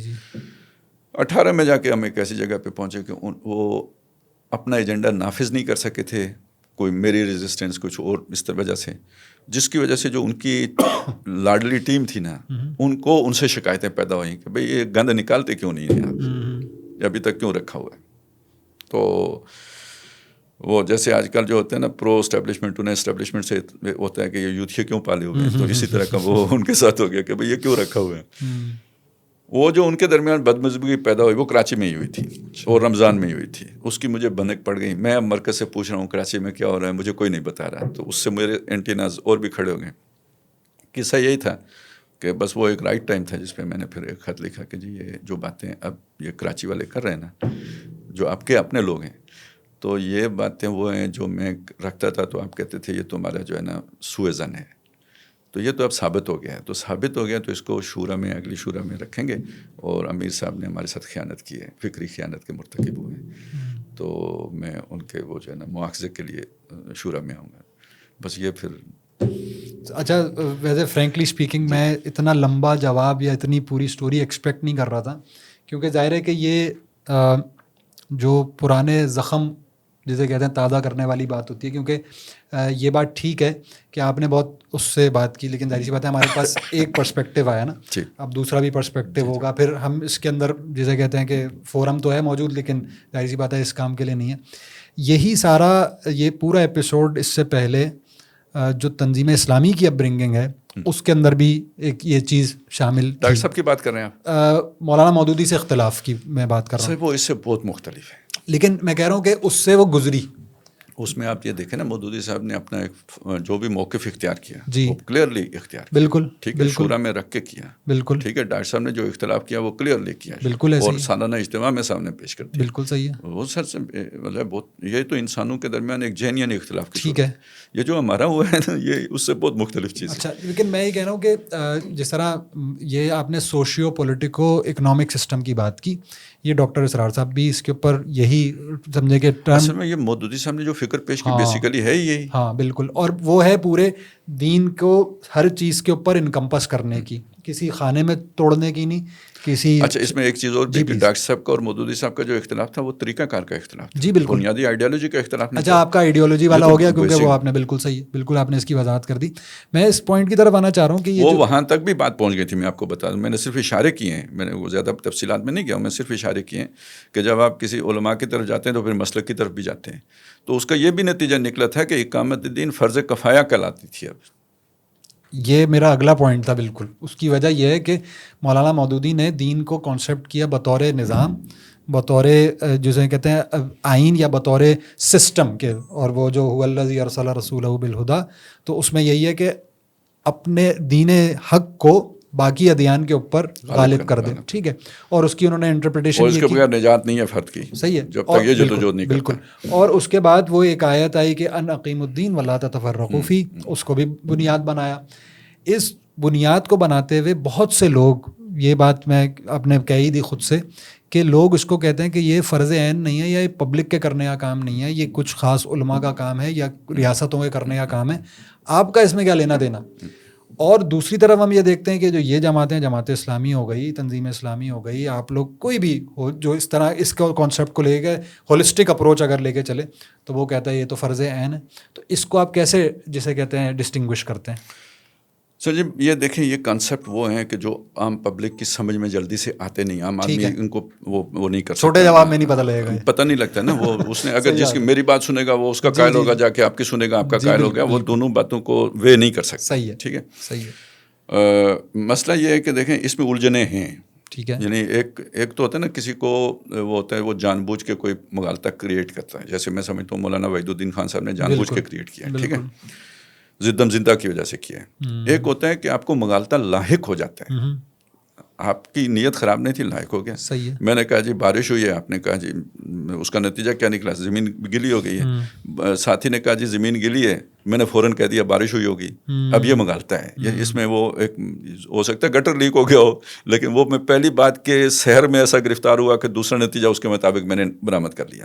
مغالطہ یہ اس طرح سمجھ میں آئے گا کہ پہلے یہ سمجھ لیں کہ فرض کفایہ کیا ہوتا ہے, فرض عین کیا ہوتا ہے. ٹھیک ہے, تو فرض عین یہ ہوتا ہے جو ہر آدمی پہ فرض ہوتا ہے نا, اس کے بغیر اس کی نجات نہیں ہوتی, جیسے نماز فرض عین ہے. فرض کفایہ یہ ہوتا ہے کہ فرض ہوتا ہے وہ فرض جیسا ہی ہوتا ہے, اور اس میں فرق یہ ہوتا ہے کہ وہ اگر 4 آدمی کر لیں, 10 آدمی کر لیں, 100 آدمی کر لیں, جب وہ کر لیں تو پوری جماعت کی طرف سے ادا ہو جاتا ہے, اور اگر وہ نہ ہو سکے تو ساری جماعت گنہگار ہوتی ہے. یہ اوریجنل کانسیپٹ ہے فرض کفایہ کا. جیسے نماز جنازہ, جیسے نماز جنازہ 2 آدمیوں نے پڑھ لی, پوری بستی کی طرف سے ادا ہو گئی, اور اگر فرض کریں نہیں ہو سکی پوری بستی گنہگار ہے. یہ کانسیپٹ ہے فرض کفایہ, اس کو ذرا ذہن میں اچھی طرح آپ رکھیں. اب مغالطہ کیسے ہوتا ہے؟ مغالطہ ایسے ہوتا ہے کہ جی فرض کفایہ ہے اور فرض کفایہ کسی خاص طبقے پر ہے, یہاں سے وہ مغالطے کا آغاز ہوتے ہیں. اور یعنی اب آپ وہ طبقہ علماء سے پوچھیں تو حکمران وہ طبقہ ہیں. ٹھیک ہے, ویسے اگر آپ جس نے جان چھوڑانی ہے, میں نے جان چھوڑانی ہے, تو میں علماء کے ذمہ ڈال دوں گا. ٹھیک ہے, اب آپ اوریجن پہ جائیں, اوریجن کیا ہے فرض کفایہ, اور اگر یہ اوریجن ہے تو پھر اگلی بات یہ ہے کہ ادا ہو گیا ہے, اوکے, جس نے بھی کر دیا, علماء نے کر دیا, کہ تنظیم اسلامی نے کر دیا, یا حکمرانوں نے کر دیا, یا جماعت اسلامی نے کر دیا, یا آ کے ہندوتوا والوں نے کر دیا, ادا ہو گیا ہے تو فرض کفایہ سب کی طرف سے ادا ہو گیا ہے. میں نے بھی نہیں کیا تو مجھے بھی کوئی فرق نہیں پڑا, کیونکہ ادا ہو گیا ہے. لیکن اگر ادا ہی نہیں ہوا تو اب گناہگار سارے ہوں گے یا نہیں ہوں گے؟ کیا اب وہ کیا پھر صرف علماء گناہگار ہوں گے یا صرف حکمران گناہگار ہوں گے؟ اور جن لوگوں نے یہ جماعتیں اقامت دین کے نام پر بنا کے امیر بن کے بیٹھے ہوئے ہیں تا حیات, تو ان سے اللہ نہیں پوچھے گا, یہ علماء پہ فرض تھا. میری بات آپ سمجھ رہے ہیں نا؟ بالکل صحیح ہے. اگر تو وہ ہو گیا تو ٹھیک ہے, آپ کہیں فرض کفایہ ہے, لیکن نہیں اگر ہوا نا تو سارے مجرم ہیں, سارا مسلمان مجرم ہے, ریڑھی والا بھی مجرم ہے. جو اس کا بس تھا اتنا تو کوشش کرتا. صحیح ہے, ٹھیک ہے, یہ ہے صحیح والا تصور. ٹھیک ہے. تو چونکہ ہم دیکھ رہے ہیں کہ یہ جتنے بھی اسلامی مسلمان ممالک ہیں, اس میں اسلام تو کہیں بھی نہیں نافذ, تو کفایہ بھی نہیں ہو رہا. ایسا ہی ہے. بلکہ میں تو اس سے بھی زیادہ کفایہ مانتا ہوں یار, ایک سعودی عرب کر دے, ایک پاکستان کر دے, باقی امت کی طرف سے بھی ادا ہو جائے گا. کوئی ایک تو کر کے دکھائے, کوئی سائزیبل ملک, کوئی دنیا میں جس کی سے ہو, کوئی جو ایک ماڈرن اسٹیٹ کے اس پہ پورا اترتا ہو اسٹیٹس پہ, وہ کر کے دکھا دے, سب کی طرف سے ادا ہو جائے گا. صحیح ہے. ٹھیک ہے, تو ہے نہیں تو پھر سب گناہگار ہیں. اگر آپ یہ والی لائن لے کے چل لیں نا تو کوئی فرق نہیں پڑتا. اوریجنلی یہ لائن وہی روایتی لائن ہے, لیکن لے کے وہیں پہ جاتی ہے جہاں پہ ہم دوسرے استدلال سے لے کے جاتے ہیں. اب بات یہ ہے کہ جی یہ اب ایجوکیشن کا طریقہ ہے, آپ ان ٹیکنیکل بحثوں میں افورڈ نہیں کر سکتے پڑھنا. آپ اگر دائی ہیں, آپ نے لوگوں کو دین کی بات سمجھانی ہے تو سہل طریقے سے سمجھانی ہے, آسان طریقے سے سمجھانی ہے. ان حجتوں میں پڑھنے کا مطلب یہ ہے کہ آپ کے اپنے اندر کوئی خرابی آ چکی ہوئی ہے, یا آپ یہ کرنا نہیں چاہتے, آپ بحثوں میں رہتے ہیں, بحثوں میں الجھانا چاہتے ہیں. صحیح ہے. یہ ہائر لیول کی ٹیکنیکل بحثیں ہیں, اس سطح پہ ہوتی جائیں, آپ کیوں ادھر آتے ہیں؟ لیکن ان بحثوں سے کیونکہ ہاں آپ کا 2+2=4 کا سادہ انداز ہونا چاہیے کہ نبی صلی اللہ علیہ وسلم نے ساری زندگی یہ کام کیا ہے, ٹھیک ہے, ہمارے لیے ان کی سنت ہے, اور مسلمان کو اس کی دعوت دیں, جس کی سمجھ میں آئے اس کو لے کے چلیں, جس کی سمجھ میں نہیں آتا اسے سمجھاتے رہیں, اس کو جہنمی ہونے کے فتوے نہ دیں, ٹھیک ہے, اس چکر میں نہ پڑیں. لیکن یہ کہ یہ بہرحال آپ نے کام, اچھا آپ میں نے جو بات کہی ہے نا, آپ مودودی صاحب کا لٹریچر پڑھیں سارا, آپ کو یہی ملے گا, بالکل سادہ انداز ملے گا, کوئی ٹیکنیکل بحثیں نہیں ملیں گی. ایسا ہی ہے, ٹھیک ہے. وہی ٹیکنیکل بحثیں جب مولانا وحید الدین خان لے کے آئے, انہوں نے گھاس ہی نہیں ڈالی. ٹھیک ہے. تو جب آپ کی جماعتوں کے اندر اس طرح کی ٹیکنیکل بحثیں آپ لے کے آ جاتے ہیں تو آپ کی نیت خراب ہو چکی ہوتی ہے, تب آپ لے کے آتے ہیں, نہیں تو آپ نہیں لے کے آتے. ان کی حوصلہ شک نہیں کریں گے آپ. صحیح ہے, سمجھ گیا میں یہ والی بات. تو وہ پھر جب اس طرح درجے میں آ گئے تو مطلب یہ تو ہماری قیادت کی اعلانیہ باتیں تھیں کہ یہ حکمرانوں کے کرنے کا کام ہے, یہ علماء کے کرنے کا کام ہے. اب جب آپ اپنے رفقا کو اس طرح یا ساتھیوں کو اس طرح کنفیوز کر دیں گے, ان کے اندر وہ موٹیویشن کہاں سے آئے گی, انسپائریشن کہاں سے آئے گی, وہ جذبہ کہاں سے آئے گا, فعالیت کہاں سے پیدا ہو جائے گی. اچھا, یہ جو آپ کانسیپٹ کہہ رہے ہیں اقامت دین کا, اس کے اندر کہیں نہ کہیں, اور بلکہ پرائمریلی یا جسے کہتے ہیں کہ کرنے کا کام جو ہے وہ آتا ہے جو امامت کے منصب پر لوگ ہوں. اب اس کا ایک ٹرم ہے انقلاب امامت, امامت کی تبدیلی. اب امامت کی تبدیلی کے لیے مولانا مودودی کا ایک طریقہ کار ہے جس میں انہوں نے کہا کہ دعوت بھی ہوگی, جیسے کہتے ہیں لوگوں کے افکار کی تطہیر بھی ہوگی, اس کی پر تعمیر بھی ہوگی, اصلاح معاشرہ بھی ہوگا, اور اصلاح حکومت بھی ہوگا. اور اصلاح حکومت بذریعہ انتخاب ہوگا پاکستان کے ڈائنامکس کے اندر. دوسری طرف آپ جو بتا رہے ہیں ٹو اسٹارٹ ود ڈاکٹر اسرار صاحب کی ایک چیز تھی, لیکن بعد میں آپ نے بتایا کہ اس کو وہ ڈفرینٹ ہو گیا, یا جیسے کہتے ہیں اس کا کانسیپٹ بیان کیا نا, بالکل ٹھیک بیان کیا ڈاکٹر صاحب کا. اور وہ بس اتنا فرق تھا کہ وہ اصلاح حکومت جو ہے وہ انتخاب کے تھرو نہیں ہوگی, بلکہ ایک جو ہے نا ایک درجے میں شبہ انقلاب کے طور پہ, پورا انقلاب اسے نہیں کہتے, شبہ انقلاب جیسا ہے, انقلاب جیسی چیز ہوگی, یعنی مظاہرے جو ایک یعنی ایجیٹیشن جیسے ایران میں ہوا توا, پریشر گروپ کے طور پر. لیکن اس میں بیسکلی ایک فلو ہے بہت سارے, خیر وہ ڈسکس کرنے کا اس میں موقع نہیں ہے. لیکن یو بحیثیت دا لیڈر آف شبان المسلمین, آپ کس کی رائے کو بہتر سمجھتے ہیں؟ آپ کوئی تیسرا ایک دیتے ہیں کہ بھائی آج کے دور میں انقلاب امامت اس طرح ہوتی ہے, یا آپ یہ کہتے ہیں کہ انقلاب امامت بھی پبلک کے ڈسکس کرنے کی چیز نہیں ہے, ہم جو کام کر رہے ہیں بس ہم وہ کرتے رہیں گے؟ اچھا, ویسے جو آپ نے مولانا مودودی رحمۃ اللہ علیہ کا موقف بیان کیا نا, یہ بھی تقریباً 15 سالوں میں جا کے مکمل ہوتا ہے. 1940 سے چلتا ہے, 1957 میں آ کے اس جگہ پہ پہنچتا ہے جو آپ نے بیان کیا ہے. اگر آپ اسے 1940 میں رکھ کر دیکھیں گے نا, تو وہاں یہ جو تبدیلی امامت ہے یا انقلاب امامت ہے, اس کے لیے انہوں نے خود بخود کے الفاظ استعمال کیے ہیں. جب آپ اپنے معاشرے کے اندر یہ والی تبدیلی اس سطح پہ لے آئیں گے تو وہ لیڈرشپ میں خود بخود ایک تبدیلی آ جائے گی. لیکن اس میں ایک اختلاف, اسلامی حکومت کیسے قائم ہوتی ہے نا, اس میں اگر آپ پڑھیں گے اس میں, لیکن ایک وہ ہے جو مولانا مودودی کی وہ تقریر ہے جو کہ انہوں نے تحریک اسلامی آئندہ لائعمل کتاب کے اندر موجود ہے, اس میں انہوں نے اس چیز کے اوپر بات کی ہے کہ بہت سارے لوگ کہتے تھے کہ پارٹیشن سے پہلے یہ جو چوتھا نقطہ تھا یہ ہماری دعوت کا نہیں تھا, حالانکہ یہ نقطہ جماعت اسلامی کے اول روز سے ہے, لیکن اس میں شرعی موانع تھے کیونکہ اس وقت ہم کسی غیر اسلامی حکومت کے اندر تھے. اب جب کہ حالات ایسے ہو گئے ہیں کہ ہمارے پاس مواقع کھل گئے ہیں اور ہم اس سسٹم کے اندر رہ کر یہ کر سکتے ہیں, تو ہم کر رہے ہیں. ایسا نہیں ہے کہ ہم اس وقت نہیں تھا.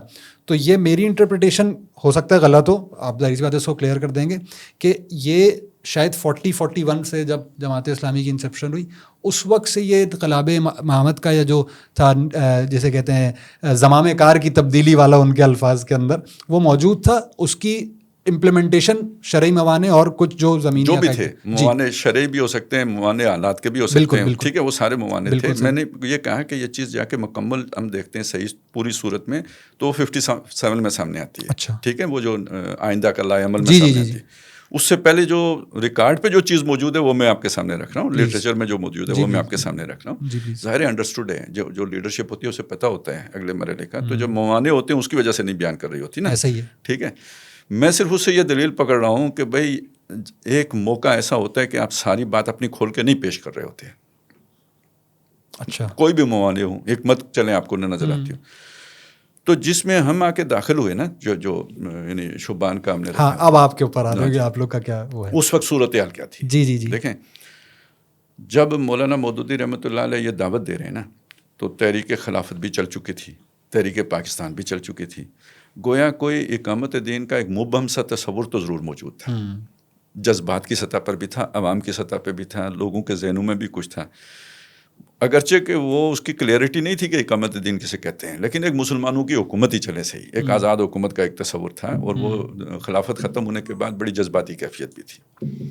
پھر جب ڈاکٹر صاحب بھی اٹھے ہیں یا جب انہوں نے جماعت بنائی ہے 1975 میں, تو تب بھی لوگوں کے اندر اقامت دین کا شعور اور ادراک موجود تھا. تحریک نظام مصطفیٰ 1977 میں چلی ہے اور بڑی زوردار اور جاندار تحریک تھی. اب دیکھیں 2001 کے بعد 9/11 کے پوسٹ 9/11 یہ یعنی جو جماعتیں جس نام پر بنی تھی نا وہ بھی منحرف ہو رہے تھے وہ بات کہنے سے. اسٹیٹ لیول پہ جو ہے نا سب سے پہلے پاکستان کا بیانیہ آ چکا ہوا تھا, جنرل مشرف کا. صحیح ہے. 2012 میں پیغام پاکستان آ چکا ہوا تھا. اس سارے اقامت دین کے تصور کو دہشت گردی کے ساتھ جوڑا جا چکا ہوا تھا, اور تقریباً آپ کا پورا جو اسٹیٹ کرافٹ ہے اس کے اندر گاندھی صاحب کی فکر سرایت کر چکی ہوئی تھی. صحیح ہے. ٹھیک ہے, یہ کہ ساری دہشت گردی اس اقامت دین کے تصور سے پیدا ہوئی ہے, اور اس کے دباؤ کے اندر جو ہے نا وہ اقامت دین کی عمل جماعتیں بھی اقامت دین کا لفظ زبان پہ لاتے ہوئے ہچکچاتی تھی. یہ سارا جو میں نے ابھی پیچھے کہانی بیان کی یہ دباؤ وہ تھا, ٹھیک ہے, وہ فیس نہیں کر سکے, تو پھر یہ سارے الہ سازی کہیں یا بانا سازی کہیں وہ شروع ہوئی ہے. اور عوام کے اندر بھی اب اس اقامت دین کے لیے وہ جذبہ باقی نہیں رہا تھا. گویا لوگ اب مطلب وہ کوئی جذبہ جوش شوق کچھ باقی نہیں تھا. ٹھیک ہے, ریورس گیئر لگ چکا ہوا تھا. تو ہمارے سامنے سب سے پہلی چیز یہ تھی کہ ہم نے یہ طریقہ کار اور یہ بحثیں بعد کی بحثیں ہیں. پہلا ہمارا کام یہ ہے کہ ہم دوبارہ اس اقامت دین کے جذبے کو تازہ کرنے کی کوشش کریں, اس فکر کو تازہ کرنے کی کوشش کریں, اس کے فرض ہونے کو تازہ کرنے کی کوشش کریں, اور اس کے ساتھ جو یہ دہشت گردی کا لاحقہ لا کے جوڑ دیا گیا اس کو اس سے کلیئر کریں. ٹھیک ہے, تو یہ ہم نے اپنے سامنے ہدف رکھا تھا. یہ پہلا ہدف نمبر 1 ہو گیا, یہ ہدف نمبر 1 تھا. ٹھیک ہے, طریقہ کار کو ہم نے اہمیت نہیں دی. ہم نے تو ابھی تک اس طرح کی جماعت نہیں بنائی جو مودودی صاحب سجیسٹ کرتے ہیں یا جو ڈاکٹر صاحب سجیسٹ کرتے ہیں. صحیح ہے. دیکھیں میں نے یہ شبان المسلمین ہے, یہ کوئی جماعت تو ابھی اس کا کوئی تنظیم جمعیت وہ تو ہم نے بیچ میں ہی نہیں ڈالا. میری بات سمجھ آ رہی ہے؟ بالکل بھائی, یعنی ہم نے ایک یعنی تبلیغ کہیں یا انذار کہیں یا وہ جو ہے نا اس کے پروپیگیشن کہیں, اقامت دین کے کانسیپٹ کو دوبارہ کلیئر کرنے کی کوشش, تو ہم نے وہ سامنے رکھا. اور اس کے لیے ہمارا جو پہلا ہدف تھا وہ جماعت اسلامی اور تنظیم اسلامی کے لوگ تھے, کیونکہ وہاں پہ وہ محبت رکھتے تھے اقامت دین کے تصور سے, لیکن وہ ان کے کانسیپٹ کلیئر کرنے ضروری تھے. تو اس میں اگر ہم اپنی جماعت پر زور دیتے تو ہم دیوار کھڑی کر دیتے, وہ ہمارا پیغام وہاں نہیں پہنچ سکتا تھا. یہ وہ یعنی وہ جیسے میں نے حکمت عملی یا موانے کی بات کی نا, تو ہم نے وہ طریقہ کار پر اتنا زور ہی نہیں دیا کہ بھائی کوئی اس طرح کا فاصلہ پیدا ہو, کلیئرٹی آئے, ذہنوں میں آئے. میں اللہ کا شکر ادا کر, مجھے توقع بھی نہیں تھی کہ اتنا ہوگا, کہ یہ جو بھی ہم نے 6-7 سال لگائے تو اس میں خیر یہ چیزیں میرے ذہن میں بھی نہیں تھی, جو ہوتا ہے نا سوشل میڈیا کا جو جی آؤٹ لک, یہ مجھے اندازہ بھی نہیں تھا کہ یہ کتنا مؤثر ہتھیار ہے نا. صحیح ہے. تو ہم تو اسی طرح سوچتے تھے, مطلب کوئی مجلس ہوئی, کوئی تربیتی کورس ہوا یا بس, تو بہت مختصر سا ذہن میں تھا, چلیں 10 لوگ بھی تیار کر لیے, 5 بھی تیار کر لیے, 1 بھی تیار کر لیا, کوئی تو بولے گا نا بعد ہمارے اقامت دین کے اوپر, تو چلیں ایک ہمارا رخ صحیح رہے گا. یہ تو اللہ تعالیٰ نے یہ قبولیت دی ہے اسے.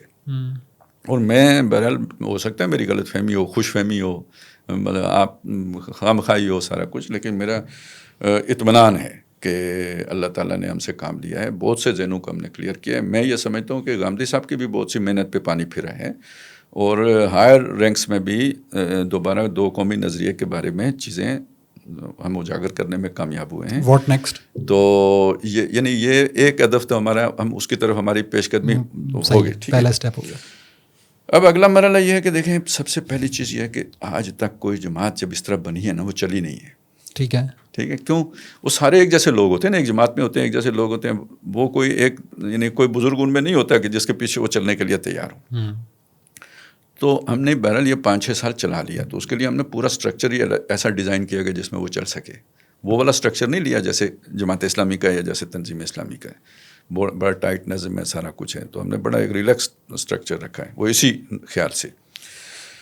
اچھا اب واٹ نیکسٹ جو آپ نے پوچھا، ہماری دلی خواہش یہ ہے کہ ہمیں کوئی علیحدہ سے جو ہے نا وہ کوئی لیڈرشپ کا شوق نہیں ہے. اللہ جماعت اسلامی کو توفیق دے وہ اپنی اس پہ آ جائے، ہم ان کے معاون ہیں، مددگار ہیں. جو کچھ ہم نے پہلے بھی کیا وہ بھی تو جماعت کی جولی میں جا رہے ہیں یا تنظیم کی جولی میں جا رہے ہیں، ہمیں تو بہت تھوڑا مل رہا ہے اس سے.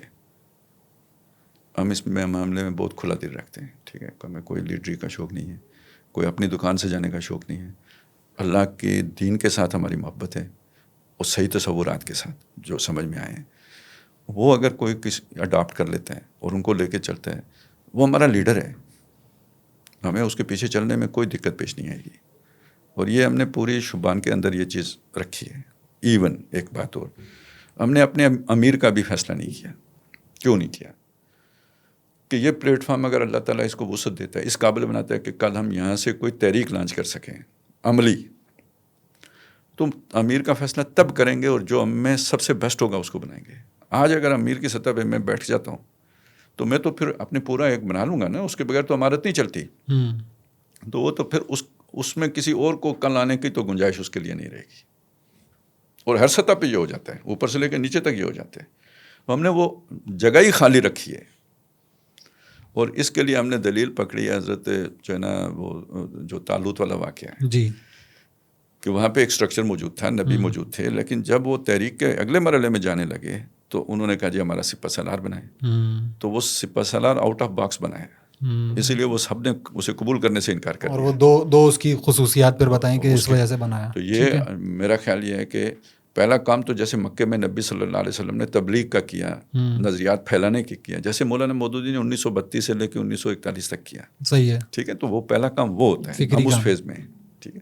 اگلا فیز جب ہم فرض کریں ہم اس قابل ہوتے ہیں کہ اگلے فیز میں جائیں تو ظاہر ہے اس کے لیے تعداد چاہیے ہوتی ہے، ایک پورا جو ہے نا بیس چاہیے ہوتے ہیں، تب اگلے مرحلے پہ آ جاتے ہیں. تو میرا خیال ہے کہ وہ جو ایک منظم اجتماعیت بنانے کا مرحلہ ہوتا ہے یہ وہ ہوتا ہے کہ جس میں بنانے کے بعد پھر آپ تحریک کے اس عمل میں چلے جائیں. تو سر سیکنڈ اس کے آپ پر آنے سے پہلے میں سوال پوچھوں کہ یہ would this be a political group اور would this be a pressure group, like would this be like Jamaat Islami اور وڈ دس بی لائک چیزیں مشورے سے تھا. یہ امرہم شورا بینہم ہے، یہ ہم اسے کوئی قرآن و حدیث کی نصوص پر، کیونکہ بہت سارے لوگ اس پہ بات کرتے ہیں کہ جس طرح تنظیم اسلامی پولیٹیکل اسٹرگل سے بالکل اپنے آپ کو رکھتی ہے، تو شاید شبان المسلمین کا بھی یہی نظریہ ہو، لیکن آپ کہہ رہے ہیں یہ شورا ہے یا مشورے سے ڈسکس ہوگا.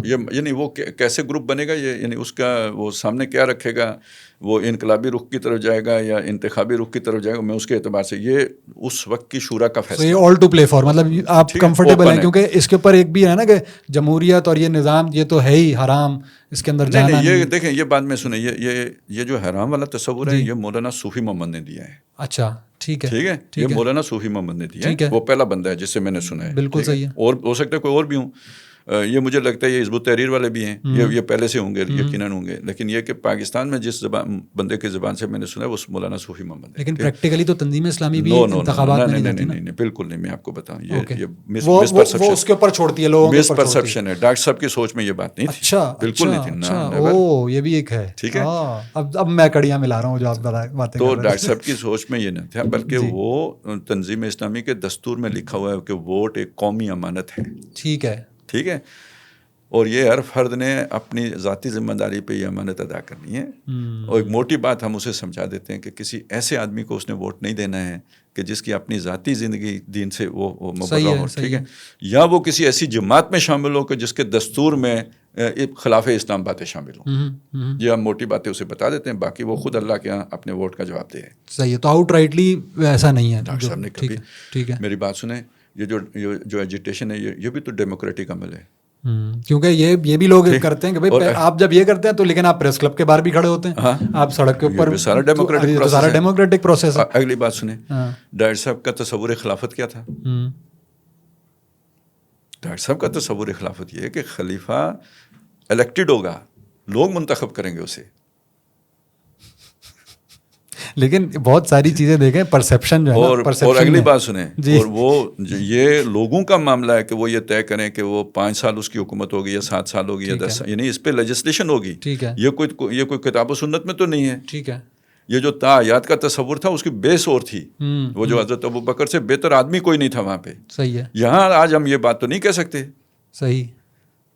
تو میں جو ابھی تک آپ کی بات سمجھاؤں, فی الحال وقتی طور پہ آپ ایک دعوتی اور تربیتی کام کے اوپر فوکس کیے ہوئے, جو آپ کے مطابق اس وقت وہ مکی دور والا, مطلب آپ نے جملے بولا, ہو سکتا ہے آپ اس کو انورٹڈ کاماز میں نہ ڈالنا چاہیں, لیکن یہ آپ اس وقت ہیں. اور next step you are open for it. ابھی آپ یہ ہے کہ آپ تیار کر کے, چاہے وہ کوئی بھی جماعت کام کر رہی ہو, جماعت اسلامی ہو, تنظیم اسلامی ہو, اس کے اندر لوگ جس کو پریکٹیکلی وہ کریں. لیکن sir again what is the time limit? مثال کے طور پہ میں نے سنا ہے, آپ مجھے کلیئر کیجیے گا, کہ تنظیم اسلامی کے پاس ایک ذہن میں ان کے ایک نمبر ہے کہ جب تک یہ نمبر, یا یہ ہو سکتا ہے میرا پرسیپشن غلط ہو, کہ جب تک یہ نمبر نہیں ہوگا تب تک ہم ایجوٹیشن کی طرف نہیں جا سکتے, اور جب ہم اس کے اوپر کمفرٹیبل ہو جائیں گے تب جائیں گے. تو کیا آپ کے ذہن میں بھی کوئی ایسا نمبر ہے یا وقت ہے؟ اچھا, میں پہلے بات بتاؤں, یہ تنظیم کے ذہن میں یہ نمبر کدھر سے ہے؟ اچھا ہے, اس کا مطلب ہے نمبر ہے. یہ اصل میں ڈاکٹر صاحب سے سوال ہوا. ٹھیک ہے, ٹھیک ہے, جیسے مطلب ہوتا ہے نا, ہم کہتے ہیں بھائی روڈ میپ کیا ہے. جس طرح میں آپ سے کر رہا ہوں آپ کوئی کر رہے ہیں اور کوٹ ہو جائے, وہ کوٹ ہو جائے. ٹھیک ہے, وہ تو ایک باتوں میں روانی میں بات ہو جاتی ہے. ٹھیک ہے. ڈاکٹر صاحب سے سوال ہوا کہ جناب آپ کب آخر وہ قدم اٹھائیں گے جس کا, جو میرا آپ سے سوال ہے. تو انہوں نے کہا جب میرے پاس 2 لاکھ ویل ٹرینڈ آرگنائزڈ, صحیح ہے, اللہ کے بندے, حلال حرام کی تمیز کرنے والے ایسے 2 لاکھ لوگ تیار ہو جائیں گے. ٹھیک ہے, اب یہ ڈاکٹر صاحب نے کہہ دیا. اس کے بعد یہ آسمان سے اتری ہوئی وہی ہو گئی تنظیم والوں کے لیے. ٹھیک ہے, یہ نہیں سوچا کہ اس کا مطلب کیا ہے. صحیح. ڈاکٹر صاحب نے کیا کہا ہے, اس کے نتائج کیا ہیں, اس کی تنقیح کیا ہے, تصریح, یہ نہیں, کچھ نہیں. اس کی طرف کوئی بس 2 لاکھ بندہ اس پر پڑ گئے. مجھے یہ بتائیں 2 لاکھ بندہ ہو بھی آپ کے پاس, ٹھیک ہے, تو آج 2 لاکھ آدمی کو ٹھکانا لگانا کیا مشکل کام ہے حکومت کے لیے. صحیح بات. ایک رات کا آپریشن ہے. صحیح بات ہے. پورے پورے پاکستان سے ایک رات میں 2 لاکھ آدمی غائب کر کے سمندر میں پھینک دو, اور اگر وہ فنڈامنٹلسٹ ہوں تو کوئی انسانی حقوق کی تنظیم بھی نہیں بولے. ایسے ہی ہے.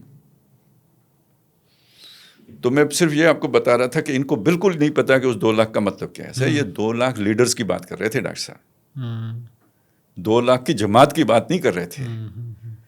2 لاکھ وہ جو آپ نے کہا تھا نا, ایک ہٹتا ہے تو دوسرا آ جاتا ہے. جی جی جی جی جی. ٹھیک ہے, کیونکہ جب جو ڈاکٹر صاحب کی سوچ ہے نا, وہ جب یعنی جو ڈاکٹر صاحب بیان کر رہے ہیں, اس میں جب آپ تحریک کے اس دور میں داخل ہوتے ہیں آپ باغی سمجھے جاتے ہیں. آپ کا ہر بندہ ان دا لائن آف فائر ہے. نہ نوکریاں رہیں گی, نہ کاروبار رہیں گے, نہ آزادیاں رہیں گی, کیونکہ آپ نے بغاوت کر دی ہے. صحیح صحیح صحیح صحیح. ٹھیک ہے, اس وقت وہ لائن جو ہے نا جس نے قیادت کرنی ہے, اس میں کم از کم 2 لاکھ بندہ ہونا چاہیے. صحیح صحیح صحیح صحیح صحیح. تو یہ وہ ہے, اور آپ کا کیا ہے؟ اچھا, میں صرف آپ کو میں وہ تشریح بتا رہا ہوں. میں سمجھ گیا, میں سمجھ گیا. تو وہ جیسے ہوتا ہے نا, اب آپ کو سمجھ کسی کو نہیں آئی تو اس نے سمجھا 2 لاکھ کے جو ہے نا وہ کاؤنٹ کرنے لگ جائے, وہ تو اس سے ہو جائے گا. وہ کبھی نہیں. اس کو نا میں ڈاکٹر صاحب اس کے لیے عوامی تحریک کا لفظ استعمال کرتے تھے. ٹھیک ہے, اب آپ سمجھ سکتے ہیں کہ عوامی تحریک کسے کہتے ہیں. وہ تمام طبقات کی تحریک ہوتی ہے, تب عوامی تحریک ہوتی ہے. اس میں اساتذہ بھی شامل ہوتے ہیں, مزدور بھی شامل ہوتے ہیں, اس میں مزارع بھی شامل ہوتے ہیں, اس میں وکیل بھی شامل ہوتے ہیں, وہ علماء بھی شامل ہوتے ہیں, ٹرانسپورٹر بھی شامل ہو, تاجر بھی شامل, تب وہ عوامی تحریک بنتی ہے. وہ جب موب آتا ہے سڑکوں پہ تو توڑ پھوڑ کرتا ہے. وہ جب توڑ پھوڑ کرتا ہے تو جواز حکومت کو مل جاتا ہے کریش کرنے کا. بالکل. تو یہ 2 لاکھ وہ ڈسپلن آرگنائزڈ نیوکلس چاہیے جس نے لوگوں کو کنٹرول کرنا ہے توڑ پھوڑ سے. سمجھ گیا سمجھ گیا. ٹھیک ہے, وہ بھی یعنی 2 لاکھ نیوکلس ہے, اس کے الیکٹران پروٹون علیحدہ ہیں جو اس کو کنٹرول کرنے کے لیے ہوں گے, موب کو کنٹرول کرنے کے لیے ہوں گے, تاکہ وہ جواز نہ ملے حکومت کو. صحیح. ٹھیک ہے, یہ ہے وہ چیز. صحیح. تو یہ پورا تصور ہے ڈاکٹر صاحب کا. ٹھیک ہے. اب جسے عوامی تحریکی کا نہ پتہ ہوتا تو اس کو 2 لاکھ کا مطلب کچھ اور سمجھ میں آئے گا.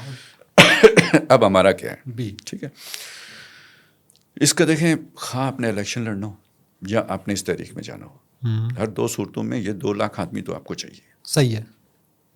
یہ دوبارہ نہ کوٹ ہو جائے, آپ بھی 2 لاکھ والا. میں ویسے میں جب اسے 2 لاکھ دیکھیں, ایک جملہ آ گیا ذہن پہ, وہ 4 لاکھ بھی سوچا جا سکتا ہے اور 50,000 بھی سوچا جا سکتا ہے. یہ تو طے کرنے کی چیزیں, لیکن یعنی ایک آپ کو منظم جماعت تو چاہیے نا. بالکل صحیح ہے. اب مولانا مودودی رحمۃ اللہ علیہ الیکشن میں گئے تو کیا انہوں نے جماعت اسلامی کو ایک منظم پارٹی کے طور پر نہیں رکھا سامنے؟ بالکل بالکل. بلکہ مولانا مودودی نے یہ کہا اربوں انسانوں تک ہماری دعوت پہنچنی چاہیے, کروڑوں اس کو حق ماننے لگ جائیں, لاکھوں اس کی عملی تائید کریں, اور کثیر تعداد ایسے سرفروشوں کی ہو جو اپنا سب کچھ لگا دیں. یہ ہے وہ جو کثیر تعداد, یہ وہ 2 لاکھ ہے. ایگزیکٹلی. اب ایک بات تک پہنچ گئے. ٹھیک ہے, تو جب ہم یہاں پہنچیں گے نا تو آپ کو ڈاکٹر صاحب اور مولانا مودودی رحمۃ اللہ علیہ میں کوئی فرق نظر نہیں آئے گا. ٹھیک ہے, اپنی اپنی تعبیر ہوتی ہے, بات کانسیپٹ ایک ہی ہے پیچھے. انہوں نے سیف کھیلا, کثیر تعداد والی ٹرمینالوجی 2 لاکھ والی, اور ڈاکٹر صاحب پھنسے ہیں نا گفتگو میں. جب کسی نے, ڈاکٹر صاحب نے کبھی یہ جملہ نہیں بولا 2 لاکھ والا, بس وہ گفتگو کے دوران جو ہے نا روا روی میں انہوں نے 2 لاکھ کر دیا. وہ پھر اس کے بعد ایک جو ہے نا مستقل وہ چیز بن گئی. خود ڈاکٹر صاحب بھی بہت دفعہ دہراتے رہے اس کو, یعنی کہ اس کے بعد آپ کا بھی یہی ہے کہ ایک ہینڈسم اماؤنٹ پبلک کی ہوگی. یہی میں نے اس کے لیے بیس کا لفظ استعمال کیا تھا کہ آپ نے ایک کثیر تعداد, وہ جو آپ نے کہا نا لاکھوں تک پہنچو, وہ ایک کثیر تعداد تک جب آپ کی دعوت پہنچتی ہے تو اس میں اس دعوتی عمل کے دوران ہی آپ کو نظر آتا ہے کہ کون ہے جنہوں نے اپنے آپ کو وقف کر لیا ہے. جی بالکل. ٹھیک ہے, پھر ان کے اندر سے جو آپ چھانٹیں گے نا قیادت, اسی میں سے وہ جینین قیادت ہوگی. بالکل صحیح. اچھا, یہ بہت اچھا سیشن جسے کہتے ہیں, یہاں تک ابھی ہم نے تنظیم اسلامی, جماعت اسلامی, شبان المسلمین, اقامت دین سب کور کیا. مجھے اس کی بہت خوشی ہوئی جو بھی آپ نے سوالات پوچھے. یہ چیزیں ہمیں ہمارے رفقا کو, ساتھیوں کو سمجھ ہونی چاہیے تو انہیں اپنے راستے کا پتہ ہوگا نا, ویژن انہیں ملے گا. بالکل. تو مجھے اچھا لگا. مجھے بالکل. اب ہم کسی اور نشست میں اس پہ اوپر اور بھی انشاءاللہ ڈسکشن کر سکتے ہیں. اور چلیں میں یہ بتا دوں جی پلیز کہ یہ جو فکری اختلافات ہمارے تنظیم کے ساتھ ہوئے نا, جو میں نے آپ کے سامنے 10-12 منٹ میں جی اس پہ میرے 30 ویڈیوز ہیں. اوکے. کوئی پونے گھنٹے کی ہے, کوئی 40 منٹ کی ہے, کوئی گھنٹے کی ہے, کوئی آدھے گھنٹے کی ہے. وہ 30 ہیں مجموعی طور پہ. تو جو لوگ بھی اگر سمجھنا چاہیں گے نا تو وہ اس سے گو تھرو کریں گے تو بہت سے فکری مواد ان شاء اللہ تعالیٰ. یہ فرض عین, فرض کفایہ بھی بہت تسلی سے میں نے اس میں بیان کیا. زبردست. میں اصل میں ایک سوال اور بھی تھا جو کہ میں نے ابھی اسکپ کر دیا, لیکن ہو سکتا ہے وہ آپ کی ان ویڈیوز کے اندر اس کا جواب ہو, کہ how do you compare doctor Israr Ahmed leaving Jamaat Islami and his reaction, مطلب ان کا کیا طرز عمل رہا, اور خالد محمود عباسی صاحب لیونگ تنظیم اسلامی, ان کا کیا ریئیکشن رہا. لیکن یہ وقت کسی اور وقت کے لیے ہم یہ سوال چھوڑتے ہیں, کیونکہ یہ بڑا انٹرسٹنگ میرے ذہن میں تھا کہ اس کو ہم کمپیئر بھی کریں, کیونکہ بہت ساری اس کے اوپر ڈبیٹ ہے. خیر کسی اور وقت کے لیے رکھتے ہیں. سر بہت شکریہ آپ کا, ڈیو ٹائم سے تھوڑا سا ہم نے وقت زیادہ لے لیا, اس کے معذرت, اور کچھ چپتے سوالات تھے تو اس کے لیے بھی معذرت. مجھے کوئی بھی نہیں چھپا, بالکل ایک بھی نہیں چھپا, سب جینین تھے. آپ نے لاجیکل سوالات کیے اور مجھے بہت خوشی ہوئی. مجھے لگا کہ ٹائم اچھا استعمال. سر بہت شکریہ. کسی اور وقت ان اور سوالات اور ڈسکشنز کے اوپر بھی آپ سے مزہ آئے گا. مجھے خود بات کر کے آپ سے بہت جسے کہتے ہیں سیکھنے کو بھی ملا, اور کچھ پوائنٹ آف ویو جو مجھے جسے کہتے ہیں ڈاؤٹس تھے یا جسے کہتے ہیں کہ سمجھنے کی ضرورت تھی, وہ ہمارے سامنے کلیئر بھی ہوئی. ویورز نے بھی دیکھا ہوگا, ضرور بتائیے گا کیسا لگا پوڈ کاسٹ, اور انشاءاللہ کسی اور گیسٹ کے ساتھ کسی اور ایپیسوڈ میں ضرور ملاقات ہوگی. بہت شکریہ. السلام علیکم ورحمۃ اللہ.